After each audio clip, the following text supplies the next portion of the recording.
একদিন আবু ওমর ফারুক রাদিয়াল্লাহু আনহু দেখে ফেললেন, তিনি বলছেন, আমার আমিরুল মুমিনিন আবু বকর, রাতের বেলা আপনি খালি পায়ে হাঁটেন কেন? পা তো ফেটে যাবে, রক্তাক্ত হয়ে যাবেন, চামড়া ফেটে রক্ত বের হয়ে যাবে।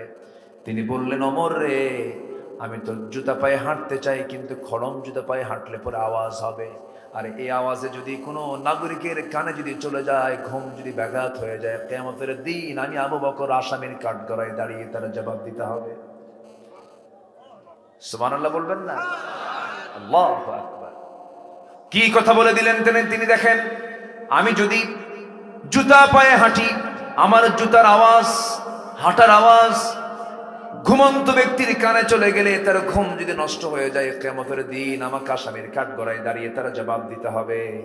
আর একজন নেতা আসবেন, নাটোরে সিরাজগঞ্জ রোড থেকে সব রাস্তা ব্লক, কি আছে না নাই? গাড়ি বন্ধ, সব কিছু বন্ধ। নেতা আসছেন, সামনে 50টা গাড়ি, পিছনে 50টা গাড়ি। আপনি কত বড় নেতা হয়েছেন, আবু বকরের চাইতে বড় নেতা হন নাই। আবু বকর রাতের বেলা একা একা হাঁটলেন, কাউকে নিলেন না, খালি পায়ে হাঁটেন, জনগণের যেন অসুবিধা না হয়। জনগণের রাস্তার অসুবিধা তৈরি করে যারা এই সমস্ত ফোর্স নিয়ে চলে, সম্পূর্ণ সম্পূর্ণ অন্যায় অন্যায় অন্যায়, ঠিক কিনা? এগুলো অন্যায়। এগুলো একটা মানুষ হাঁটবে, ওমরে ফারুক রাতের বেলা একা একা চলতেন, কাউকে নিতেন না। তারা তো জনগণের নেতা ছিলেন। এখন এতগুলো লোক নেয় কেন জানেন? জনগণ ফ্রি পাইলে তো কাবাবার সালাদ বানায় ছাড়বে, বুঝলেন? ভয় চলে। আমার বন্ধুগণ, তারা ছিলেন খাদেম। সাইয়েদনা আবু বকর রাদিয়াল্লাহু তাআলা খেলাফত আমল, নতুন খেলাফতের দায়িত্ব গ্রহণ করেছেন। তার আগ দিয়ে তিনি এক মহিলার বাড়িতে গিয়ে কাজ করে আসতেন। মহিলা মানে বৃদ্ধা মানুষ, বয়স্কা মানুষ, বুড়ি মানুষ। তার স্বামী নাই, ছেলে মেয়ে কেউ নাই, তার খেদমত করার জন্য কেউ নাই। সাইয়েদনা আবু বকর সিদ্দিক রাদিয়াল্লাহু আনহু প্রত্যেক রাত্রিতে, শেষ রাতে তার বাসায় যেতেন, কাপড় চোপড় ধুয়ে দিতেন, খাবার দাবার জোগাড় করে দিতেন, এরপরে তিনি চলে আসতেন। এরকম করে তিনি প্রত্যেক রাতে এরকম খেদমত করে আসেন। ওমরে ফারুক একজন ওই মহিলার খেদমত করার জন্য দরজায় গিয়ে নক করছেন। মহিলা ভিতর থেকে বলছেন, কে ডাকো, আপনার কোনো খেদমত লাগবে নাকি? না, কিছুক্ষণ আগে একজন মানুষ আমার খেদমত করে গেছে। ওমরে ফারুক মনে মনে চিন্তা করেন, কোন খাদেম আছে দেখি তো, এই মদিনায় কোন খাদেম এই মহিলার খেদমত করে। আউযু বিল্লাহি মিনাশ শাইতানির রাজীম।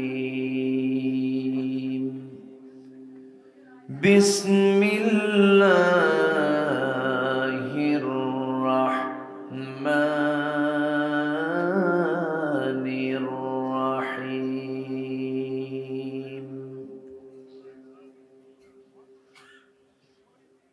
ومن يطع الله ورسوله يدخله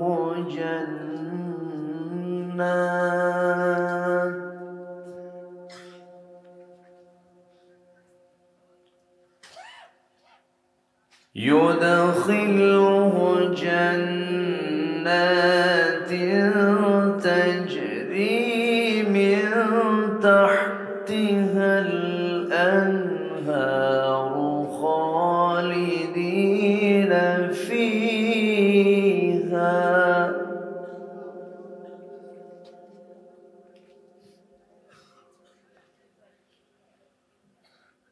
وذلك الفوز العظيم.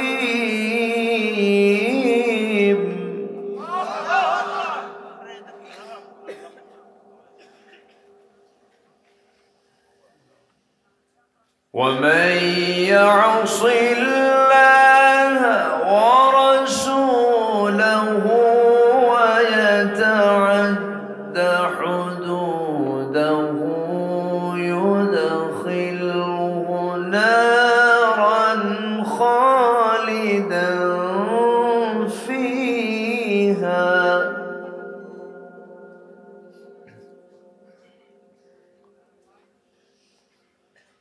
وله عذاب مهين.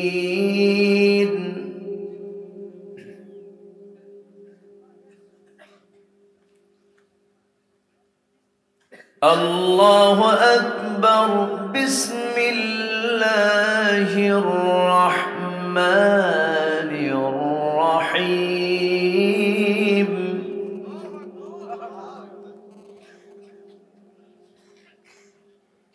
إن الله وملائكته يصلون على النبي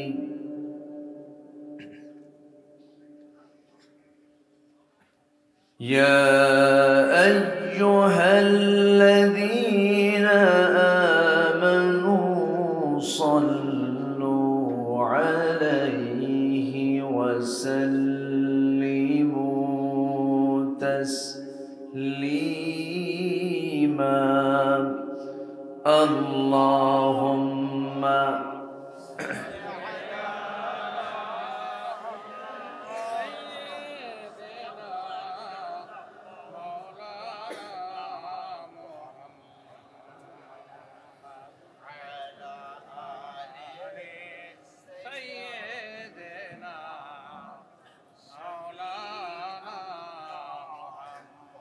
একটু মোহাম্মত দিয়ে নবীর প্রেমে মাতোয়ারা হয়ে আওয়াজ দিয়ে সবাই বলুন আল্লাহুম্মা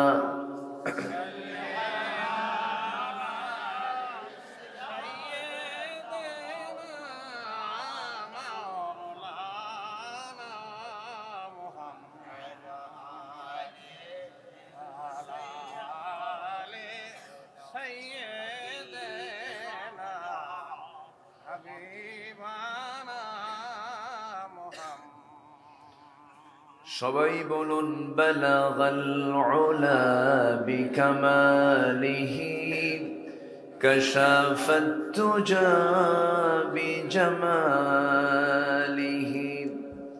হাসনাত জামিউ খিসালিহি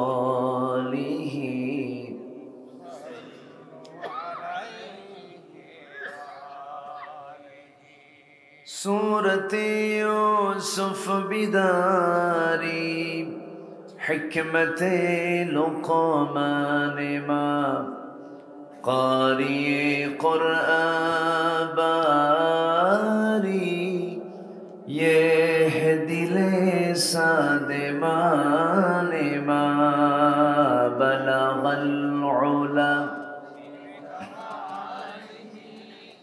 كشف التجى بجماله حسنت جميع خصاله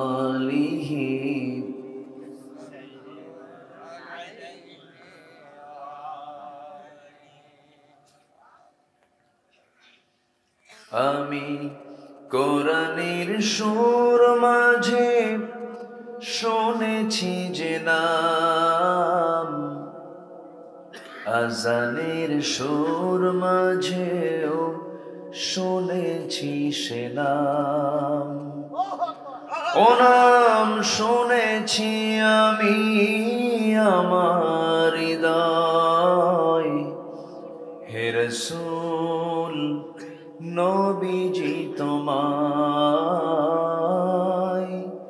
হে রাসূল নবীজি তোমায় সবাই বলি সাল্লাল্লাহু আলাইহি ওয়াসাল্লাম।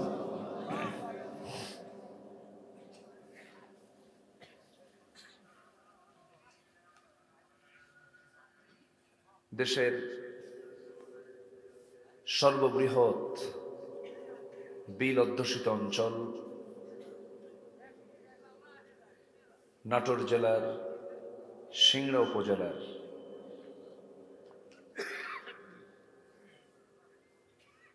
বিয়াস নূর মোহাম্মদী হাফিজিয়া মাদ্রাসা এবং এলাকার কিছু যুব সমাজ কর্তৃক আয়োজিত আজকের এই ৪৭তম বার্ষিক ইসলামী জালসার সম্মানিত সুযোগ্য সভাপতি, আজকের মাহফিলের বরেণ্য সাহেবে সাদর সম্মানিত প্রধান অতিথি, আজকের এই প্রোগ্রামের সম্মানিত বরেণ্য মেহমানবৃন্দ, বিশেষ করে আমার পূর্বে কথা বলেছেন নন্দিতা আলেমে দ্বীন, বিশিষ্ট ইসলামী চিন্তাবিদ হাফিজ কারি মাওলানা শেখ ফরিদ উদ্দিন সিরাজি, আজকের মাহফিলের প্রধান আকর্ষণ, যাদেরকে নিয়ে আজকের এই সাজানো গোছানো বর্ণাঢ্য আয়োজন, তাওহীদের পতাকাবাহী, কালেমার ঝান্ডাবাহী, দ্বীন ইসলামের নরসারদুল বীর মুজাহিদ, প্রাণ প্রিয় সম্মানিত দ্বীনি ভাইরা, আড়ালে বসে আছেন শ্রদ্ধেয়া সম্মানিতা মা বোনেরা। আলোচনার সূচনায় আনুষ্ঠানিকতার মধ্য দিয়ে আমার পক্ষ থেকে আবারও দিল খোলা সালাম, আসসালামু আলাইকুম ওয়া রাহমাতুল্লাহি ওয়া বারাকাতুহু।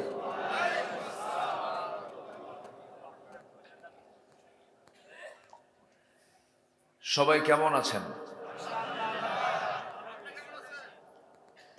আমাকে প্রশ্ন করলেন যে এ তো মুহাব্বতের লক্ষণ, তো আল্লাহ তাআলা আমাকে আপনার মতোই রেখেছেন, সাথেই তো আছি। বলি আলহামদুলিল্লাহ। এখন তো সেই টেনশন নাই যে মাহফিল করতে হবে, থানার পারমিশন নিতে হবে। এখন কি এগুলো আছে বলেন তো? কি দরকার ছিল এগুলো করা বলেন? কত যে কমিটির বিড়ম্বনা হয়েছে, থানায় যাওয়া আসা করতে করতে কমিটির জুতার তলা ক্ষয় হয়ে গেছে, কত পেরেশানি। কোরআন এমন একটি কিতাবের নাম, কথা বলবে কোরআন থেকে, তারপরে হক কথা আসবে। কিন্তু এই তাফসীর মাহফিলকে কেন্দ্র করে এই গোটা দেশে কত মাহফিলে যে বাধা দেওয়া হয়েছে, এটা সংখ্যায় বলা খুব মুশকিল। নিজের চোখে দেখা তো, মাহফিলে কথা বলতে দেয়নি আমাদের।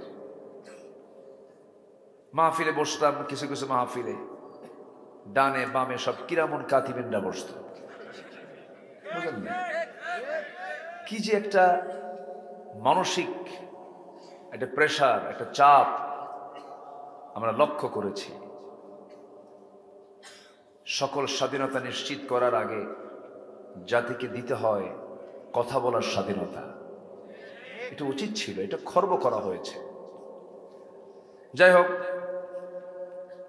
এখন উল্টা থানা থেকেই ফোন দিয়ে বলে কমিটিকে, কিছু লাগবে কি? ঠিক আছে, এরকম বলে না? দেখেন, একই মানুষ, একই থানা, একই জায়গা, সব এখন শুধু উল্টে গেছে।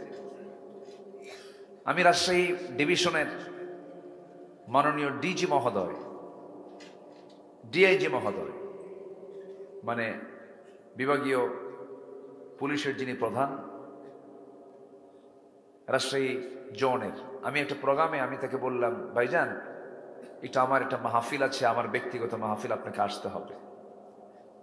এত বড় একজন পুলিশ কর্মকর্তা মুস্কে হাসি দিয়ে বলে, হুজুর আপনি দাওয়াত দিয়েছেন, হুজুরদের দাওয়াত তো সহজে পাওয়া যায় না, অবশ্যই যাব। এসেছেন, তাহলে কোরআনের সঙ্গে সম্পর্ক রাখলে কি আমাদের লস হওয়ার কথা না লাভ হওয়ার কথা? লাভ হওয়ার কথা। আলিম উলামাদেরকে স্বাধীন রাখা উচিত ছিল, তারা হক কথাগুলো বলতেন। আল্লামা সাইদির মতো মানুষকে আটকানো ঠিক হয়নি। এগুলো রং চিন্তা ছিল আমাদের, এই সমস্ত চিন্তাগুলো ছিল রং। যাই হোক, আমরা একটা অনুকূল পরিবেশ পেয়েছি, আসার সুযোগ দিয়েছেন তিনি কে? শুকরিয়া আদায় করছি, বলছি আলহামদুলিল্লাহ। চিৎকার মেরে বলছি আল্লাহুম্মা আইন্নি আলা যিকরিকা ওয়া শুকরিকা ওয়া হুসনি ইবাদাতিকা ইবাদাতিকা। আমরা আল্লাহ তাআলার শুকর আদায় করে নিলাম। সম্মানিত হাজিরিন, আপনারা সবাই হয়তো অবগত হয়েছেন, একটা দেশ জুলুমের কবল থেকে রক্ষা পেয়েছে। হাফিজ আল আসাদ এবং তার ছেলে বাশার আল আসাদ যে হত্যাযজ্ঞ চালিয়েছিল, সেই জুলুম শাহী থেকে সিরিয়া এখন মুক্ত হতে পেরেছে। 43 বছর আগের একজন কয়েদি গতকাল মুক্ত হয়েছে। কত বছর আগে? 43 বছর।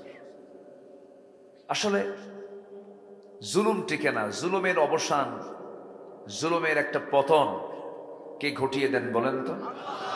আসতে বলুন না, কে ঘটিয়ে দেন? আল্লাহ ঘটিয়ে দেন। আজকে বাশার আল আসাদ কোথায়? তার কোনো অস্তিত্ব নাই। ফেরাউনরা কোথায়? আজ অস্তিত্ব নাই। কি করেনি বলেন তো? নমরুদ কি করে নাই? আমার জাতির পিতা, আমাদের সবার জাতির পিতা মিল্লাতে আবিকুম ইব্রাহিম আলাইহিস সালাতু ওয়াস সালামকে হত্যা করার জন্য আগুন প্রস্তুত করে সে আগুনের মধ্যে তাকে নিক্ষেপ করেছে। কম কথা, একজন নবী কিন্তু, এবং তিনি ছিলেন হলো জাতির নেতা। ক্বালা ইন্নী জাইলুকা লিন-নাসি ইমামা। সেই আমাদের সবার জাতির পিতাকে আগুন নিক্ষেপ করা হয়েছিল। কেন জানেন? একটাই অপরাধ। তিনি বলেছেন কোন শিরকের কাজ চলবে না। শিরককে উৎখাত করার জন্য তিনি দুনিয়াতে এসেছিলেন। শিরককে তিনি সহ্য করতে পারেননি। মূর্তিগুলো ভাঙলো কে? আমারে জিজ্ঞাসা করো কেন? মূর্তি কি কও? তোমাদের রব তো কথা বলতে পারে? মূর্তি কথা বলে না। শেষ পর্যন্ত এটাকে কেন্দ্র করে তাকে আগুনে পুড়ে মারানোর সিদ্ধান্ত হয়েছিল রাষ্ট্রীয়ভাবে। কিন্তু ঈমান কি দুর্বল জিনিস না মজবুত? মজবুত। সবাই কম বেশি জানেন আল্লাহ তাআলা তাকে সে আগুন থেকে আল্লাহ পাক তাকে হেফাজত করলেন। নমরুদকে বিদায় করলেন হলো ন্যাংরা মশা দিয়া। কি মশা দিয়া বলেন? ন্যাংরা মশা। আল্লাহ মনে হয় নাই? আসতে বলবেন না, আছে না নাই? আচ্ছা, আপনার কি হলো?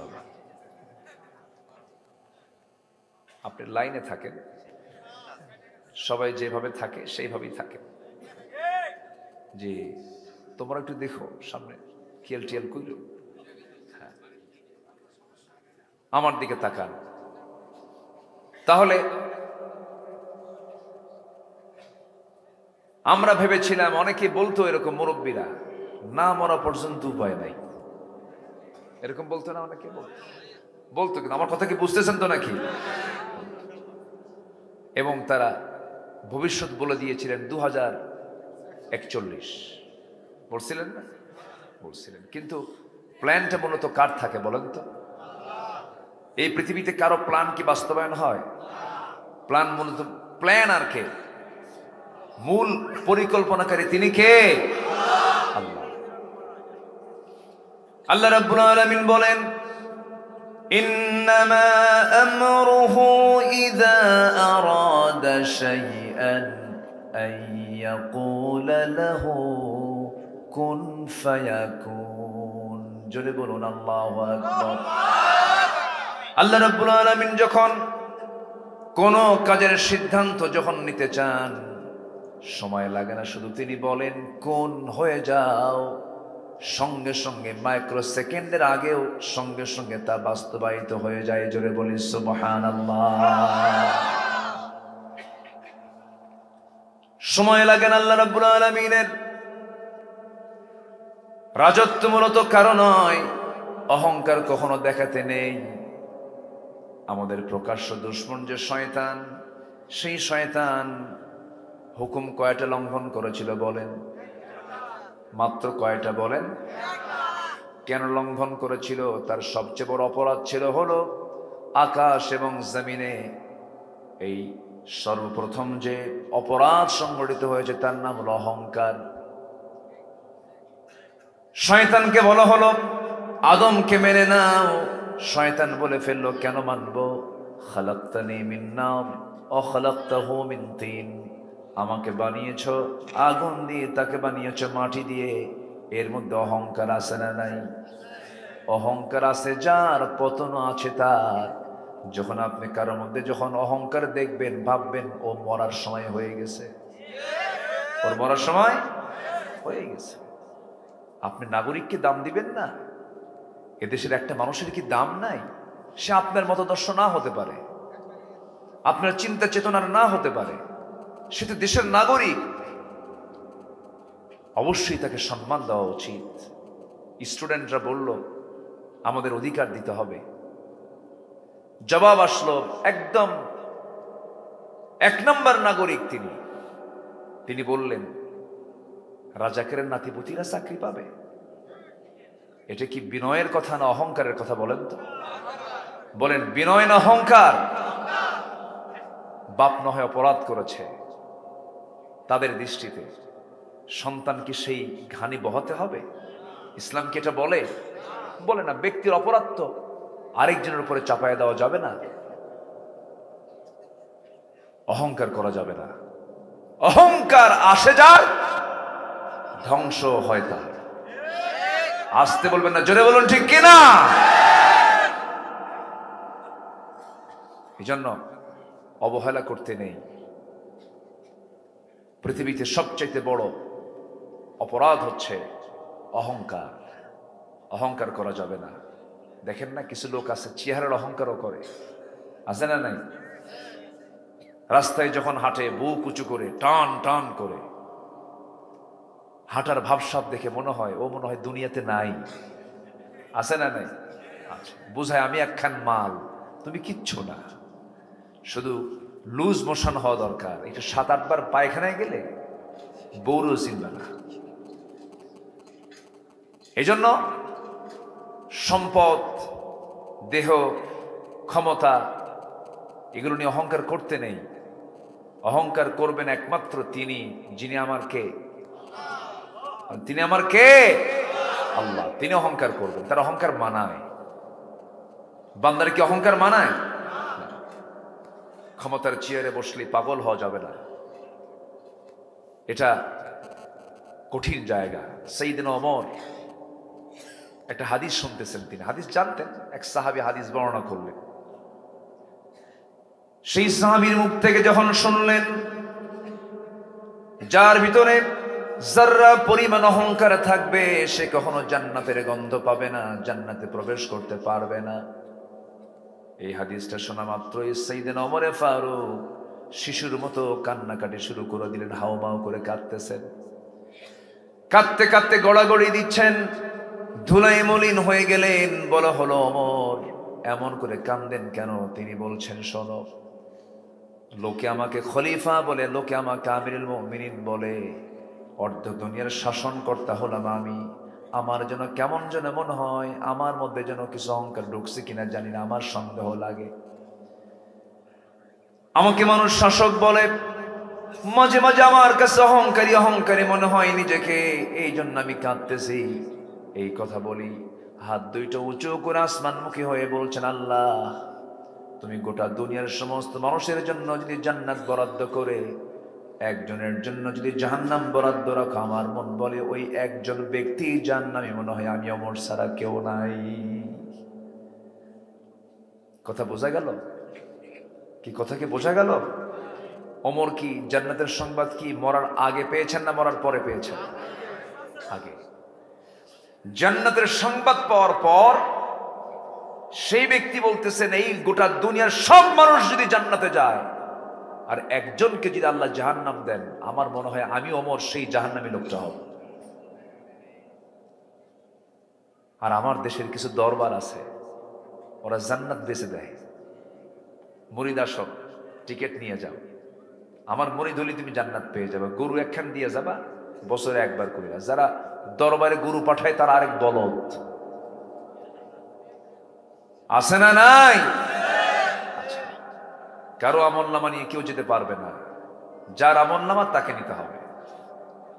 সেই দিন কেউ কারো উপকারে আসবে না। ইয়াউমা ইয়াফিরুল মারউ মিন আখিহি ওয়া উম্মিহি ওয়া আবিহি, কেউ কারো কাজে আসবে না। আমার বন্ধুগণ, সেই কঠিন কণ্টকে কীর্ণ ময়দান, সেই ময়দানে আমিও যাব, আপনিও যাবেন। বাবার পরিচয় দিয়ে ছেলের কোনো কাজে আসবে না, ছেলের পরিচয় দিয়ে বাবার কোনো কাজে আসবে না। যদি তাই হতো, ইব্রাহিম আলাইহিস সালাতু ওয়াস সালাম যার নামটা শুনলাম, তার বাবা মুমিন না মুশরিক? বলেন বলেন, মুশরিক। তার পিতা আজর সে জাহান্নামে যাবে, অথচ সন্তান হলো একজন পয়গম্বর। সন্তান আল্লাহর নবী হওয়ার পরেও বাপকে জান্নাতে নিতে পারবেন না। ওইদিকে নূহ আলাইহিস সালাতু ওয়াস সালাম, তার বউটা কাফেরা, ছেলেটা কেন কাফের। এত বড় নবী হওয়ার পরেও তার বউ সন্তানকে জান্নাত নিতে পারবেন না। কি নাই? আসতে বলেন, কি নাই তার মধ্যে? ঈমান নাই। পিতার পরিচয়ে ছেলের কোনো কাজে আসবে না, ছেলের পরিচয় দিয়ে পিতার কোনো কাজে আসবে না। আমার নবীজির আপন চাচা আবু লাহাব, একই বংশের মানুষ, বংশ দিয়ে করবেন কি? বংশ দিয়েও কোনো কাজে আসবে না। সৈয়দ, মোগল, পাঠান, সরকার, চৌধুরী, এই সমস্ত বংশ দিয়ে দুনিয়ায় কিছু পরিচয় পেতে পারেন, কিন্তু এগুলো দিয়ে আখিরাতে কোনো কাজে আসবে না। তাই যদি হতো আমার নবীর বংশ আর আবু লাহাবের বংশ, আবু জেলের বংশ দুই না এক? এক। আবু জেল কি জান্নাত পাবে নাকি? পাবে না। নাম দিয়ে জান্নাত পাওয়া যাবে না, বংশীয় সূত্রের পরিচয় দিয়ে জান্নাত পাওয়া যাবে না। বাবার নাম আব্দুর রহমান, ছেলের নাম আব্দুল মালিক, জান্নাতি না। আইডি কার্ডে আপনার নাম মুসলমান, আপনি দুনিয়াতে মুসলমানের পরিচয় লালন করতে পারেন, কিন্তু আমার আল্লাহর কাছে পরিচয় দেবার জন্য আইডি লাগবে না ঈমান লাগবে? কি লাগবে? ঈমান লাগবে।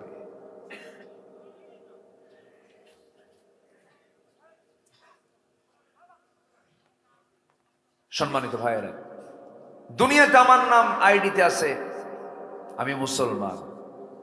একটা কথা মনে পড়ল, এক বেচারি তার আইডি তার দরকার, নিবন্ধন করতে গেছে, নিবন্ধন করেছে, নাম হলো নিয়ামতুল্লাহ। কি নাম? নিয়ামতুল্লাহ। তো নামটাম লেখা ঠিকঠাক করে দিয়ে আসছে। তো যেদিন নিতে গেছে অফিসে, তার আইডি কার্ড দেখে যে সেখানে নাম উঠে আছে নাউজুবিল্লাহ।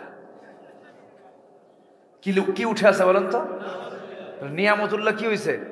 নাউজুবিল্লাহ। তো আমার দুনিয়াতে আমার নাম মুসলমান আছে, কিন্তু কিয়ামতের দিন যায় যদি দেখি না আমার নাম মুসলমান নাই, আমি মুশরিক। কেন? আমি পূজার মণ্ডপে গিয়ে আমি নারিকেলের নাড়ু খেয়েছি। আছে না নাই? আচ্ছা। বিশেষ বিশেষ দিন আমি খালি পায়ে গিয়ে ফুল দিয়েছি কবরে। কবরে ফুল দেওয়া যদি জায়েজই হতো, গোটা পৃথিবীর সব ফুল গিয়ে জমা হতো আমার নবীর কবরে। ঠিক কিনা? কি শিরকের দিকে আমাদেরকে ধাবিত করা হচ্ছিল। বাধ্যতামূলক ভাবে শিরকের কাজে বাধ্য করা হয় না। মরে যাব, কল্লা দেব, কিন্তু আল্লাহকে দেব না আমরা। কি ঠিক কিনা বলেন? কল্লা দেব কিন্তু আল্লাহ দেব না, এটা মাথায় রাখতে হবে। অনেক কথা আছে, একটু উঠতে দেরি হলো, শেষ হতে যদি দেরি হয় কষ্ট হবে না তো? জোরে বলি ইনশাআল্লাহ। আমরা তো বিলের মধ্যে আছি না? বিল না এটা? হ্যাঁ, চলন বিল। জি, গ্রাম দেখতে কলম আর বিল দেখতে চলন। অনেক লম্বা, চাটমোহর, কোথায় সিংড়া থেকে চাটমোহর হয়ে বিশাল একটা এরিয়া, চলন বিল। এলাকায় আসলে মাছ খাওয়া যায়, খুব ভালো খাওয়াইছে আলহামদুলিল্লাহ। আপনাদেরকে ধন্যবাদ জানাচ্ছি, অনেক ধরনের কিছু খাওয়াইছেন আপনারা। আল্লাহ আপনাদেরকে জান্নাতের মাছ খাওয়ায় দেন। এত আস্তে আমিন বললেন? জোরে বলি আমিন। জান্নাতে মাছ আছে না নাই? জান্নাতে দুধের নহর আছে না নাই? শরাবের নহর আছে না নাই? এই পচা শরাব নাকি, যা খায়া শীত হয়ে পড়ে, লিভার নষ্ট হয়, এরকম মদ আল্লাহ পাক দিবেন না, শরাব দিবেন না, যা খেলে যৌবন ডাবল হয়ে যায়। জোরে বলি সুবহানাল্লাহ। চেহারার সৌন্দর্য বেড়ে যাবে, এমন শরাব আল্লাহ পাক জান্নাতের মধ্যে রেখে দিয়েছেন। আল্লাহ সবাইকে জান্নাতের পেয়ালা দিয়ে জান্নাতের শরাবগুলো পান করার তৌফিক দান করুন। জোরে বলি আমিন। জান্নাতে হুর আছে না নাই? হুর নেবেন না আপনারা? আস্তে হুর নেবেন না আপনারা? বুড়া চাচাও কয় হওয়া নেব, বুড়ি জানলে কিন্তু খবর আছে। আল্লাহ পাক মায়েদের হৃদয়টা বানিয়ে দিয়েছেন এই ক্ষেত্রে খুব কৃপণ। জান্নাতের হুরের গল্প যদি বইয়ের সামনে করা হয় তবুও হিংসা করে। বিশেষ করে গল্প যদি করেনি, দিনের বেলা করবেন বইয়ের সাথে হুরের গল্প, রাত্রে যেন না করেন। এই শীতের মধ্যে চরম বেকায়দায় পড়বেন। আল্লাহ তাআলা নারীকে এরকম করে বানিয়েছেন। জান্নাতের হুরের যে অফার আল্লাহ পাক দিয়েছেন, এটা যদি গভীরভাবে কোনো যুবক যদি পড়তো, পৃথিবীর কোনো নারীর দিকে তার তাকানোর সময় থাকতো না। কি অফার গুলো কি! আল্লাহ রাব্বুল আলামিন বলেন, ওয়াহুরুন আইন কাআমসালিল লুউলুইল মাকনুন লাম ইয়াতমিসহুন্না ইনসুন ক্বাবলাহুম ওয়ালা জান। আমার সঙ্গে ঠোঁট মিলিয়ে বলুন, ফাবিআইয়ি আলাইহি রাব্বিকুমা তুকাযযিবান। ও যুবকরা, গার্লস স্কুলের সামনে গিয়ে এতিমের মতো বসে দেখো না। এই যুবতী একদিন হেরে যাবে, এই মহিলা একদিন হেরে যাবে। নতুন বিয়ে করেছ, নতুন সংসার শুরু করেছ, বাচ্চা কাচ্চা হয়ে গেছে। হঠাৎ করে বিয়াস থেকে সিংড়ার দিকে রওনা দিতে নিয়ে হোন্ডাটা খাদে পড়ে তোমার জীবন চলে গেল। তোমার বইয়ের কাছে সংবাদ চলে গেল, স্বামী মারা গেছি। সেন্সলেস হয়ে পড়ে থাকবে, খাবে না কয়েকদিন, বলবে জীবনে আর বিয়ের প্রয়োজন না, এরকম করে বলবে, কাঁদবে। কিন্তু 7 দিন 8 দিন পর চলে যাবে, খাওয়া দাওয়া শুরু হয়ে যাবে, স্বাভাবিক হয়ে যাবে। মাসখানেক পরে মুখের হাসিও ফুটতে থাকবে। 2 মাস 3 মাস 4 মাস যখন চলে গেল, আর 12 আশহুর ওয়া আশরা, 4 মাস 10 দিন গেল। তোমার শ্বশুর বাড়ির লোকজন তোমার সেই বউটাকে নিয়ে চলে যাবে। তারা 7-8 মাস পর তারা জোর করে দেখবে মেয়েটার যৌবন আছে, বিয়ে সাথে অন্য জায়গায় দেওয়া দরকার, বিয়েও দিয়ে দেবে। বিয়ে যখন হয়ে যাবে, তোমার ওই বউটা যেটা তোমার খুব আপনজন ছিল, সেই বউটা অন্যের ঘরে যখন চলে যাবে, নতুন স্বামী পেয়ে সেই বউটাই বলে ফেলবে, তার বাপ মাকে জানিয়ে বলবে, মা বাবা তোমরা যে সিদ্ধান্ত নিয়েছো খুব ভালো সিদ্ধান্ত, কারণ আগের স্বামীর চাইতে এই স্বামী আমার আরো ভালো। এটাই হলো দুনিয়া। দুনিয়াতে আমার আপনজন বলতে কেউ নাই। আমার আপনজন যদি থাকি, দুনিয়া আখিরাতের সব জায়গায় আমার আপনজন বলতে একজনই আছেন, তিনি আমার। জোরে বলুন কে? আল্লাহ। ছেলে আপন অসম্ভব, ছেলে জব করে বাপরে সম্পদের জন্য, করে না? মা আপন অসম্ভব, সন্তান মাকে খুন করে, ঠিক কিনা? আছে। কেউ আপন না। দিন শেষে আমার আপন কেউ না, আমার আপন কেউ না, সব আমার পর। একটু ডিপলি চিন্তা করলে দেখবেন কেউ না আমার আপন। অনেকের দাদা কিন্তু নাই। মনে আছে কিছু? ভালো করে কর। মনে নাই তো? কিসের মনে আছে? সামনে কবর, সে কবরে দাদা শুয়ে আছে, বহুদিন আগে 50-60 দাদার কবর বেঁচে খায়। আসতে কোন কেন আছে না? নাই। দাদার কবর বেঁচে খায়। কবর ছিল জানে, এরপর কবরটা বেঁচে খায়। কে না এটা নাই, দাদার কবর নাই। আসেন এরকম এরকম নাতি আছে না? নাই। কে বলছে আপন আমার? কেউ আমার আপন না।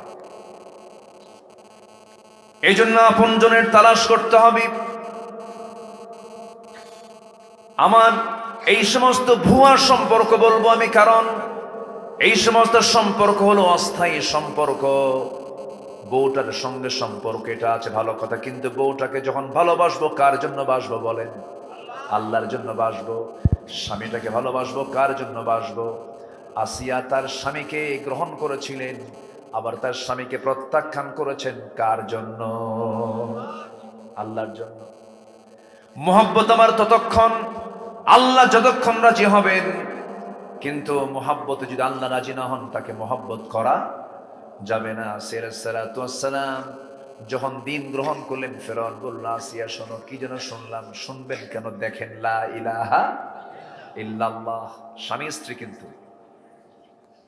শেষ পর্যন্ত ফেরাউন বলে ফেলল, আসিয়া তুমি কি বলো? দিন গ্রহণ করলে আমার বড় ক্ষতি হয়ে গেল। তুমি হলে আমার পরে, তোমার জায়গা, তুমি হলো ফার্স্ট লেডি অফ ইজিপ্ট, আমার পরেই তোমার জায়গা, তুমি মিসেস ফেরাউন, তোমার দাম অনেক, মর্যাদা অনেক। আমি তোমাকে এত সম্মান মর্যাদা দিয়ে দিলাম, তুমি আমাকে পাত্তা না দিয়ে তুমি দিন গ্রহণ করলে। দয়া করে আমার দিকে তাকায়, স্বামীর দিকে তাকায় তুমি দিনটা ছেড়ে দাও। আসিয়া বলছেন, স্বামী আমার সব জায়গায় আপোষ চলে, কিন্তু ইমানের জায়গায় কোনো আপোষ চলে না। যেরকম সুবহানাল্লাহ, ইমানের জায়গায় কোনো আপোষ চলে না। শেষ পর্যন্ত ফেরাউন বলল, আসিয়া সংসার জীবন শেষ হয়ে গেল, সব কিছু তছনছ হয়ে যাচ্ছে, একটা বারের জন্য তুমি আমার দিকে একটু ফিরে তাকাও। আসিয়া বলছেন, স্বামী আমার, আপনি কি বলবেন জানি না, আপনি ইমান থেকে বের হওয়ার জন্য আপনি যতবার বলবেন আমার ইমান তত মজবুত হয়ে যাবে। তুমি কি জানো আমি তোমাকে হত্যা করবো? আসিয়া বলছেন, আমি আমার নাকের মধ্যে জান্নাতের ঘ্রাণ পাচ্ছি। সুবহানাল্লাহ বলবেন না? তার স্বামীকে ততক্ষণ মেনেছেন যতক্ষণ সে আল্লাহকে মেনেছে।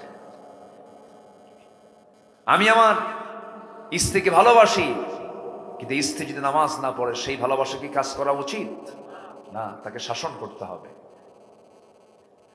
বউটাকে বলতে হবে, বউ আমার, এই যে দুনিয়ার জীবনে একই ছাদের নিচে দুজন থাকে, আমার যৌবন তোমাকে দিলাম, তোমার যৌবন আমাকে দিলা, এত গভীর সম্পর্ক মিশে গেলাম, তুমি কি চাও না আমার বউ একসঙ্গে জান্নাতে আমরা এই সম্পর্ক গড়ে তুলবো?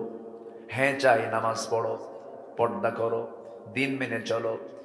ছেলে মেয়েকে ডাক দিয়ে বলেন, বাবারে, বিড়ি খাবি না, গাঁজা খাবি না, নেশা করবি না, অবৈধ সম্পর্ক গড়ে তুলবি না। বাপরে, আমার কলিজার টুকরা ধন, এই যা বাপমার পিতা পুত্রের যে সম্পর্ক, তুই কি চাস দুনিয়াতে শেষ হয়ে যাক না? জান্নাতের মধ্যে আমরা একসঙ্গে থাকতে চাই রে বাবা। ছেলে আয়, এদিকে আয়, বুকের মধ্যে জড়িয়ে ধরে বলবেন, দাওয়াতি কাজ করবেন, কারণ কু আনফুসাকুম ওয়া আহলিকুম নারা, নিজে বাঁচো, তোমার পরিবারকে জাহান্নাম থেকে বাঁচায়া সবাই মিলে জান্নাতে চলে যাও। আল্লাহু আকবার বলেন। আল্লাহ পরিবারকে কত গুরুত্ব দিয়েছেন। পরিবারে আমরা খোঁজ নেই না তো, আমাদের দোষ আছে। আমার দেশের মায়েরা খুব সরল, ভালো। আমার দেশের মাদেরকে একটু ভালো করে নার্সিং করলে পরে তারা রাবিয়া বস্রির মতো হয়ে যেতে পারতেন, ভালো হতে পারতেন। কিন্তু কিছু পুরুষ আছে, দুষ্ট মার্কা পুরুষ আছে, আছে না নাই বলেন? নিজের বউটাকে পর পুরুষকে দেখাতে খুব পছন্দ করে। আছে কিনা? আছে কিনা বলেন? দেখবেন হুন্ডাই তুলে বউটাকে গোটা সিংড়াবাসীকে দেখায়। আছে না? আছে না? আছে না? আছে। তাও নর্মাল কোনো হুন্ডা না, R15 লেটেস্ট ভার্সন, যার প্যাসেঞ্জার সিট হলো 3 তলা আর ড্রাইভিং সিট হলো আন্ডারগ্রাউন্ড। ঠিক আছে না? একদম নিচে বসে থাকে হলো স্বামী, আর বউটাকে একদম 3 তলায় উঠায় দেয়, লাল লিপস্টিক লাগায়া, লাল শাড়ি পরায়া, চুলটা ছেড়ে দিয়া বলে, ওঠো হুন্ডায়। এদিকে হুন্ডার আওয়াজটা কম, আওয়াজ কমে তো সবার নজরে পড়বে না।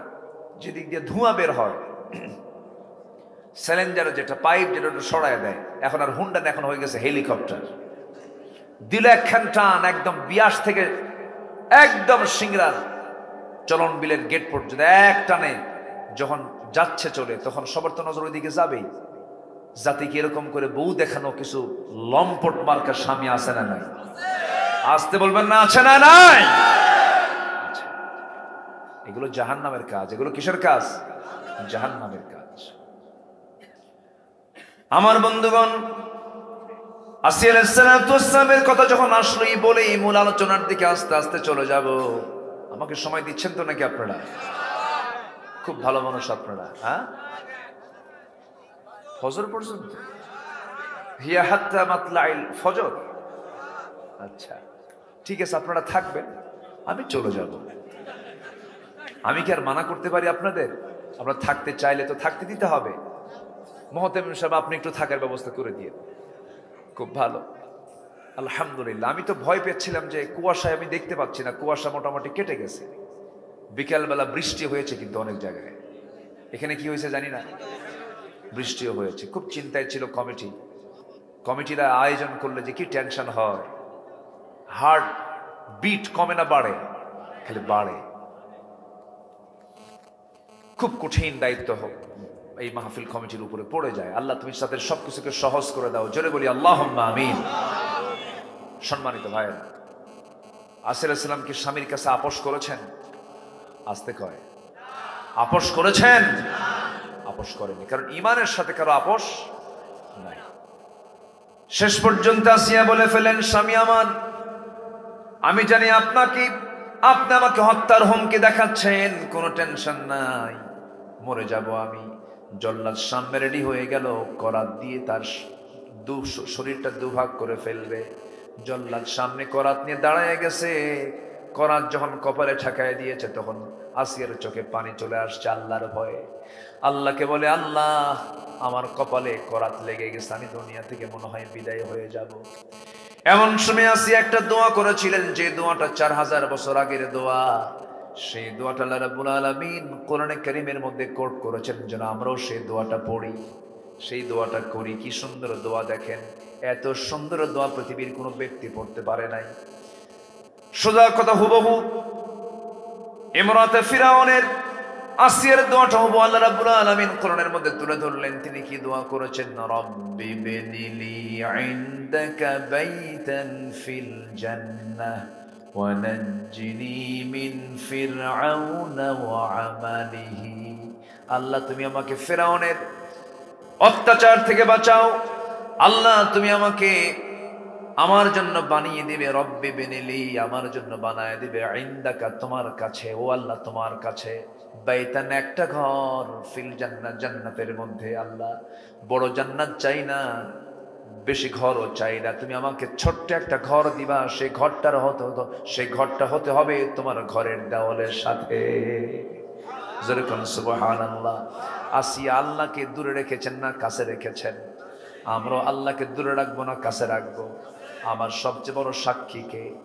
আমার সবচেয়ে বড় আপন কে?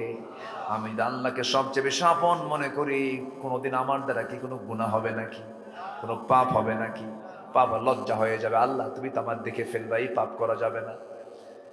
আল্লাহকে আমরা সাক্ষী যদি বানাতে পারি, আল্লাহকে যদি আমরা সবচাইতে বড় কাছের মনে করতে পারি, আমার দ্বারা কোনো পাপ হবে না। আসিয়া আলাইহিস সালাতু ওয়াস সালাম তিনি এই দোয়াটা করলেন, দুনিয়া থেকে বিদায় নিলেন, দু টুকরা হয়ে শহীদ হয়ে গেলেন। দুনিয়াবাসীকে জানায়া দিলেন, ও দুনিয়াবাসী, আল্লাহকে মহব্বত করতে গিয়ে জীবন যেমন করে দিতে হয়, জোরে বলি সুবহানাল্লাহ। আমার বন্ধুগণ, আমরা দুনিয়া ছেড়ে চলে যাচ্ছি যখন তখন। এই যে এখানে বসে আছেন, 1 বছর পর এতগুলো মানুষের মধ্যে 2-1 তো মারা যেতেও পারে, হতে পারে না?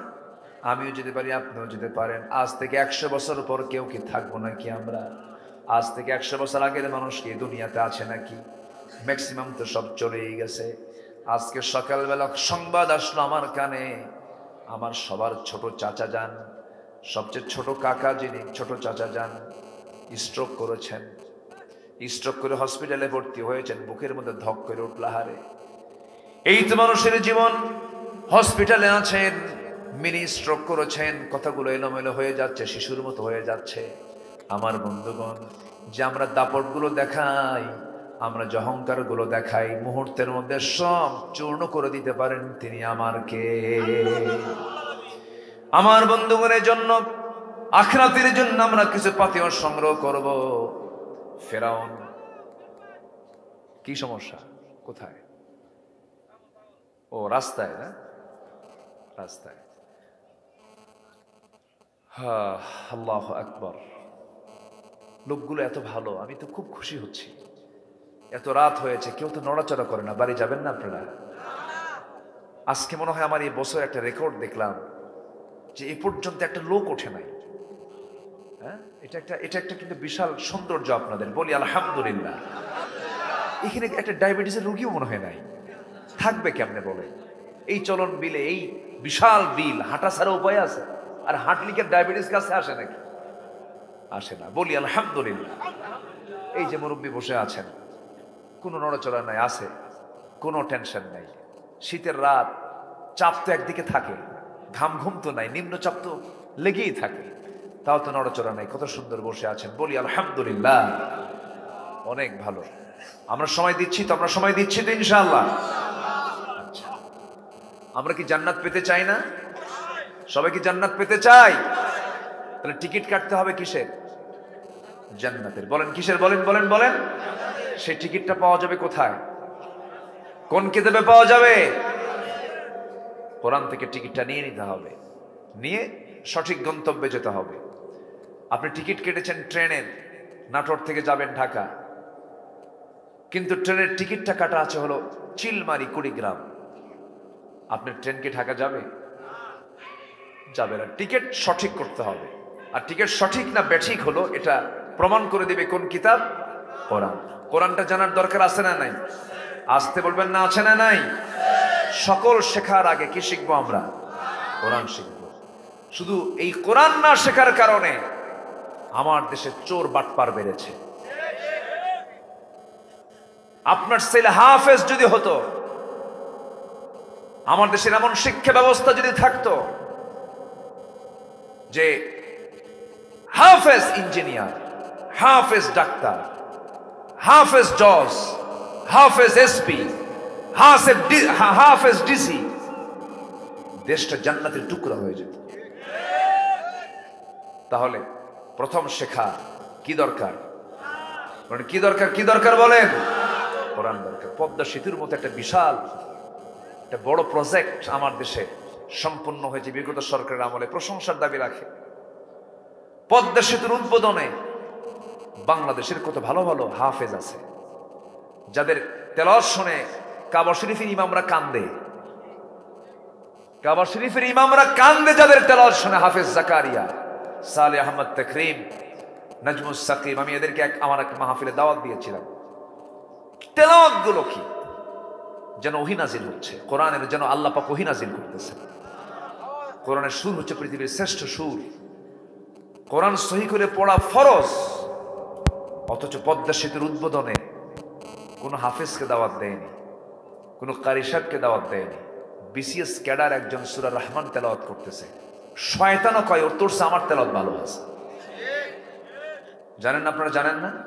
আজকে ইউটিউবে গিয়ে সার্চ দিবেন পদ্মা সেতুর তেলাওয়াত, দেখবেন যে হ্যাঁ তেলাওয়াত কি করছে মাশাআল্লাহ। লজ্জা নাই তো এদের?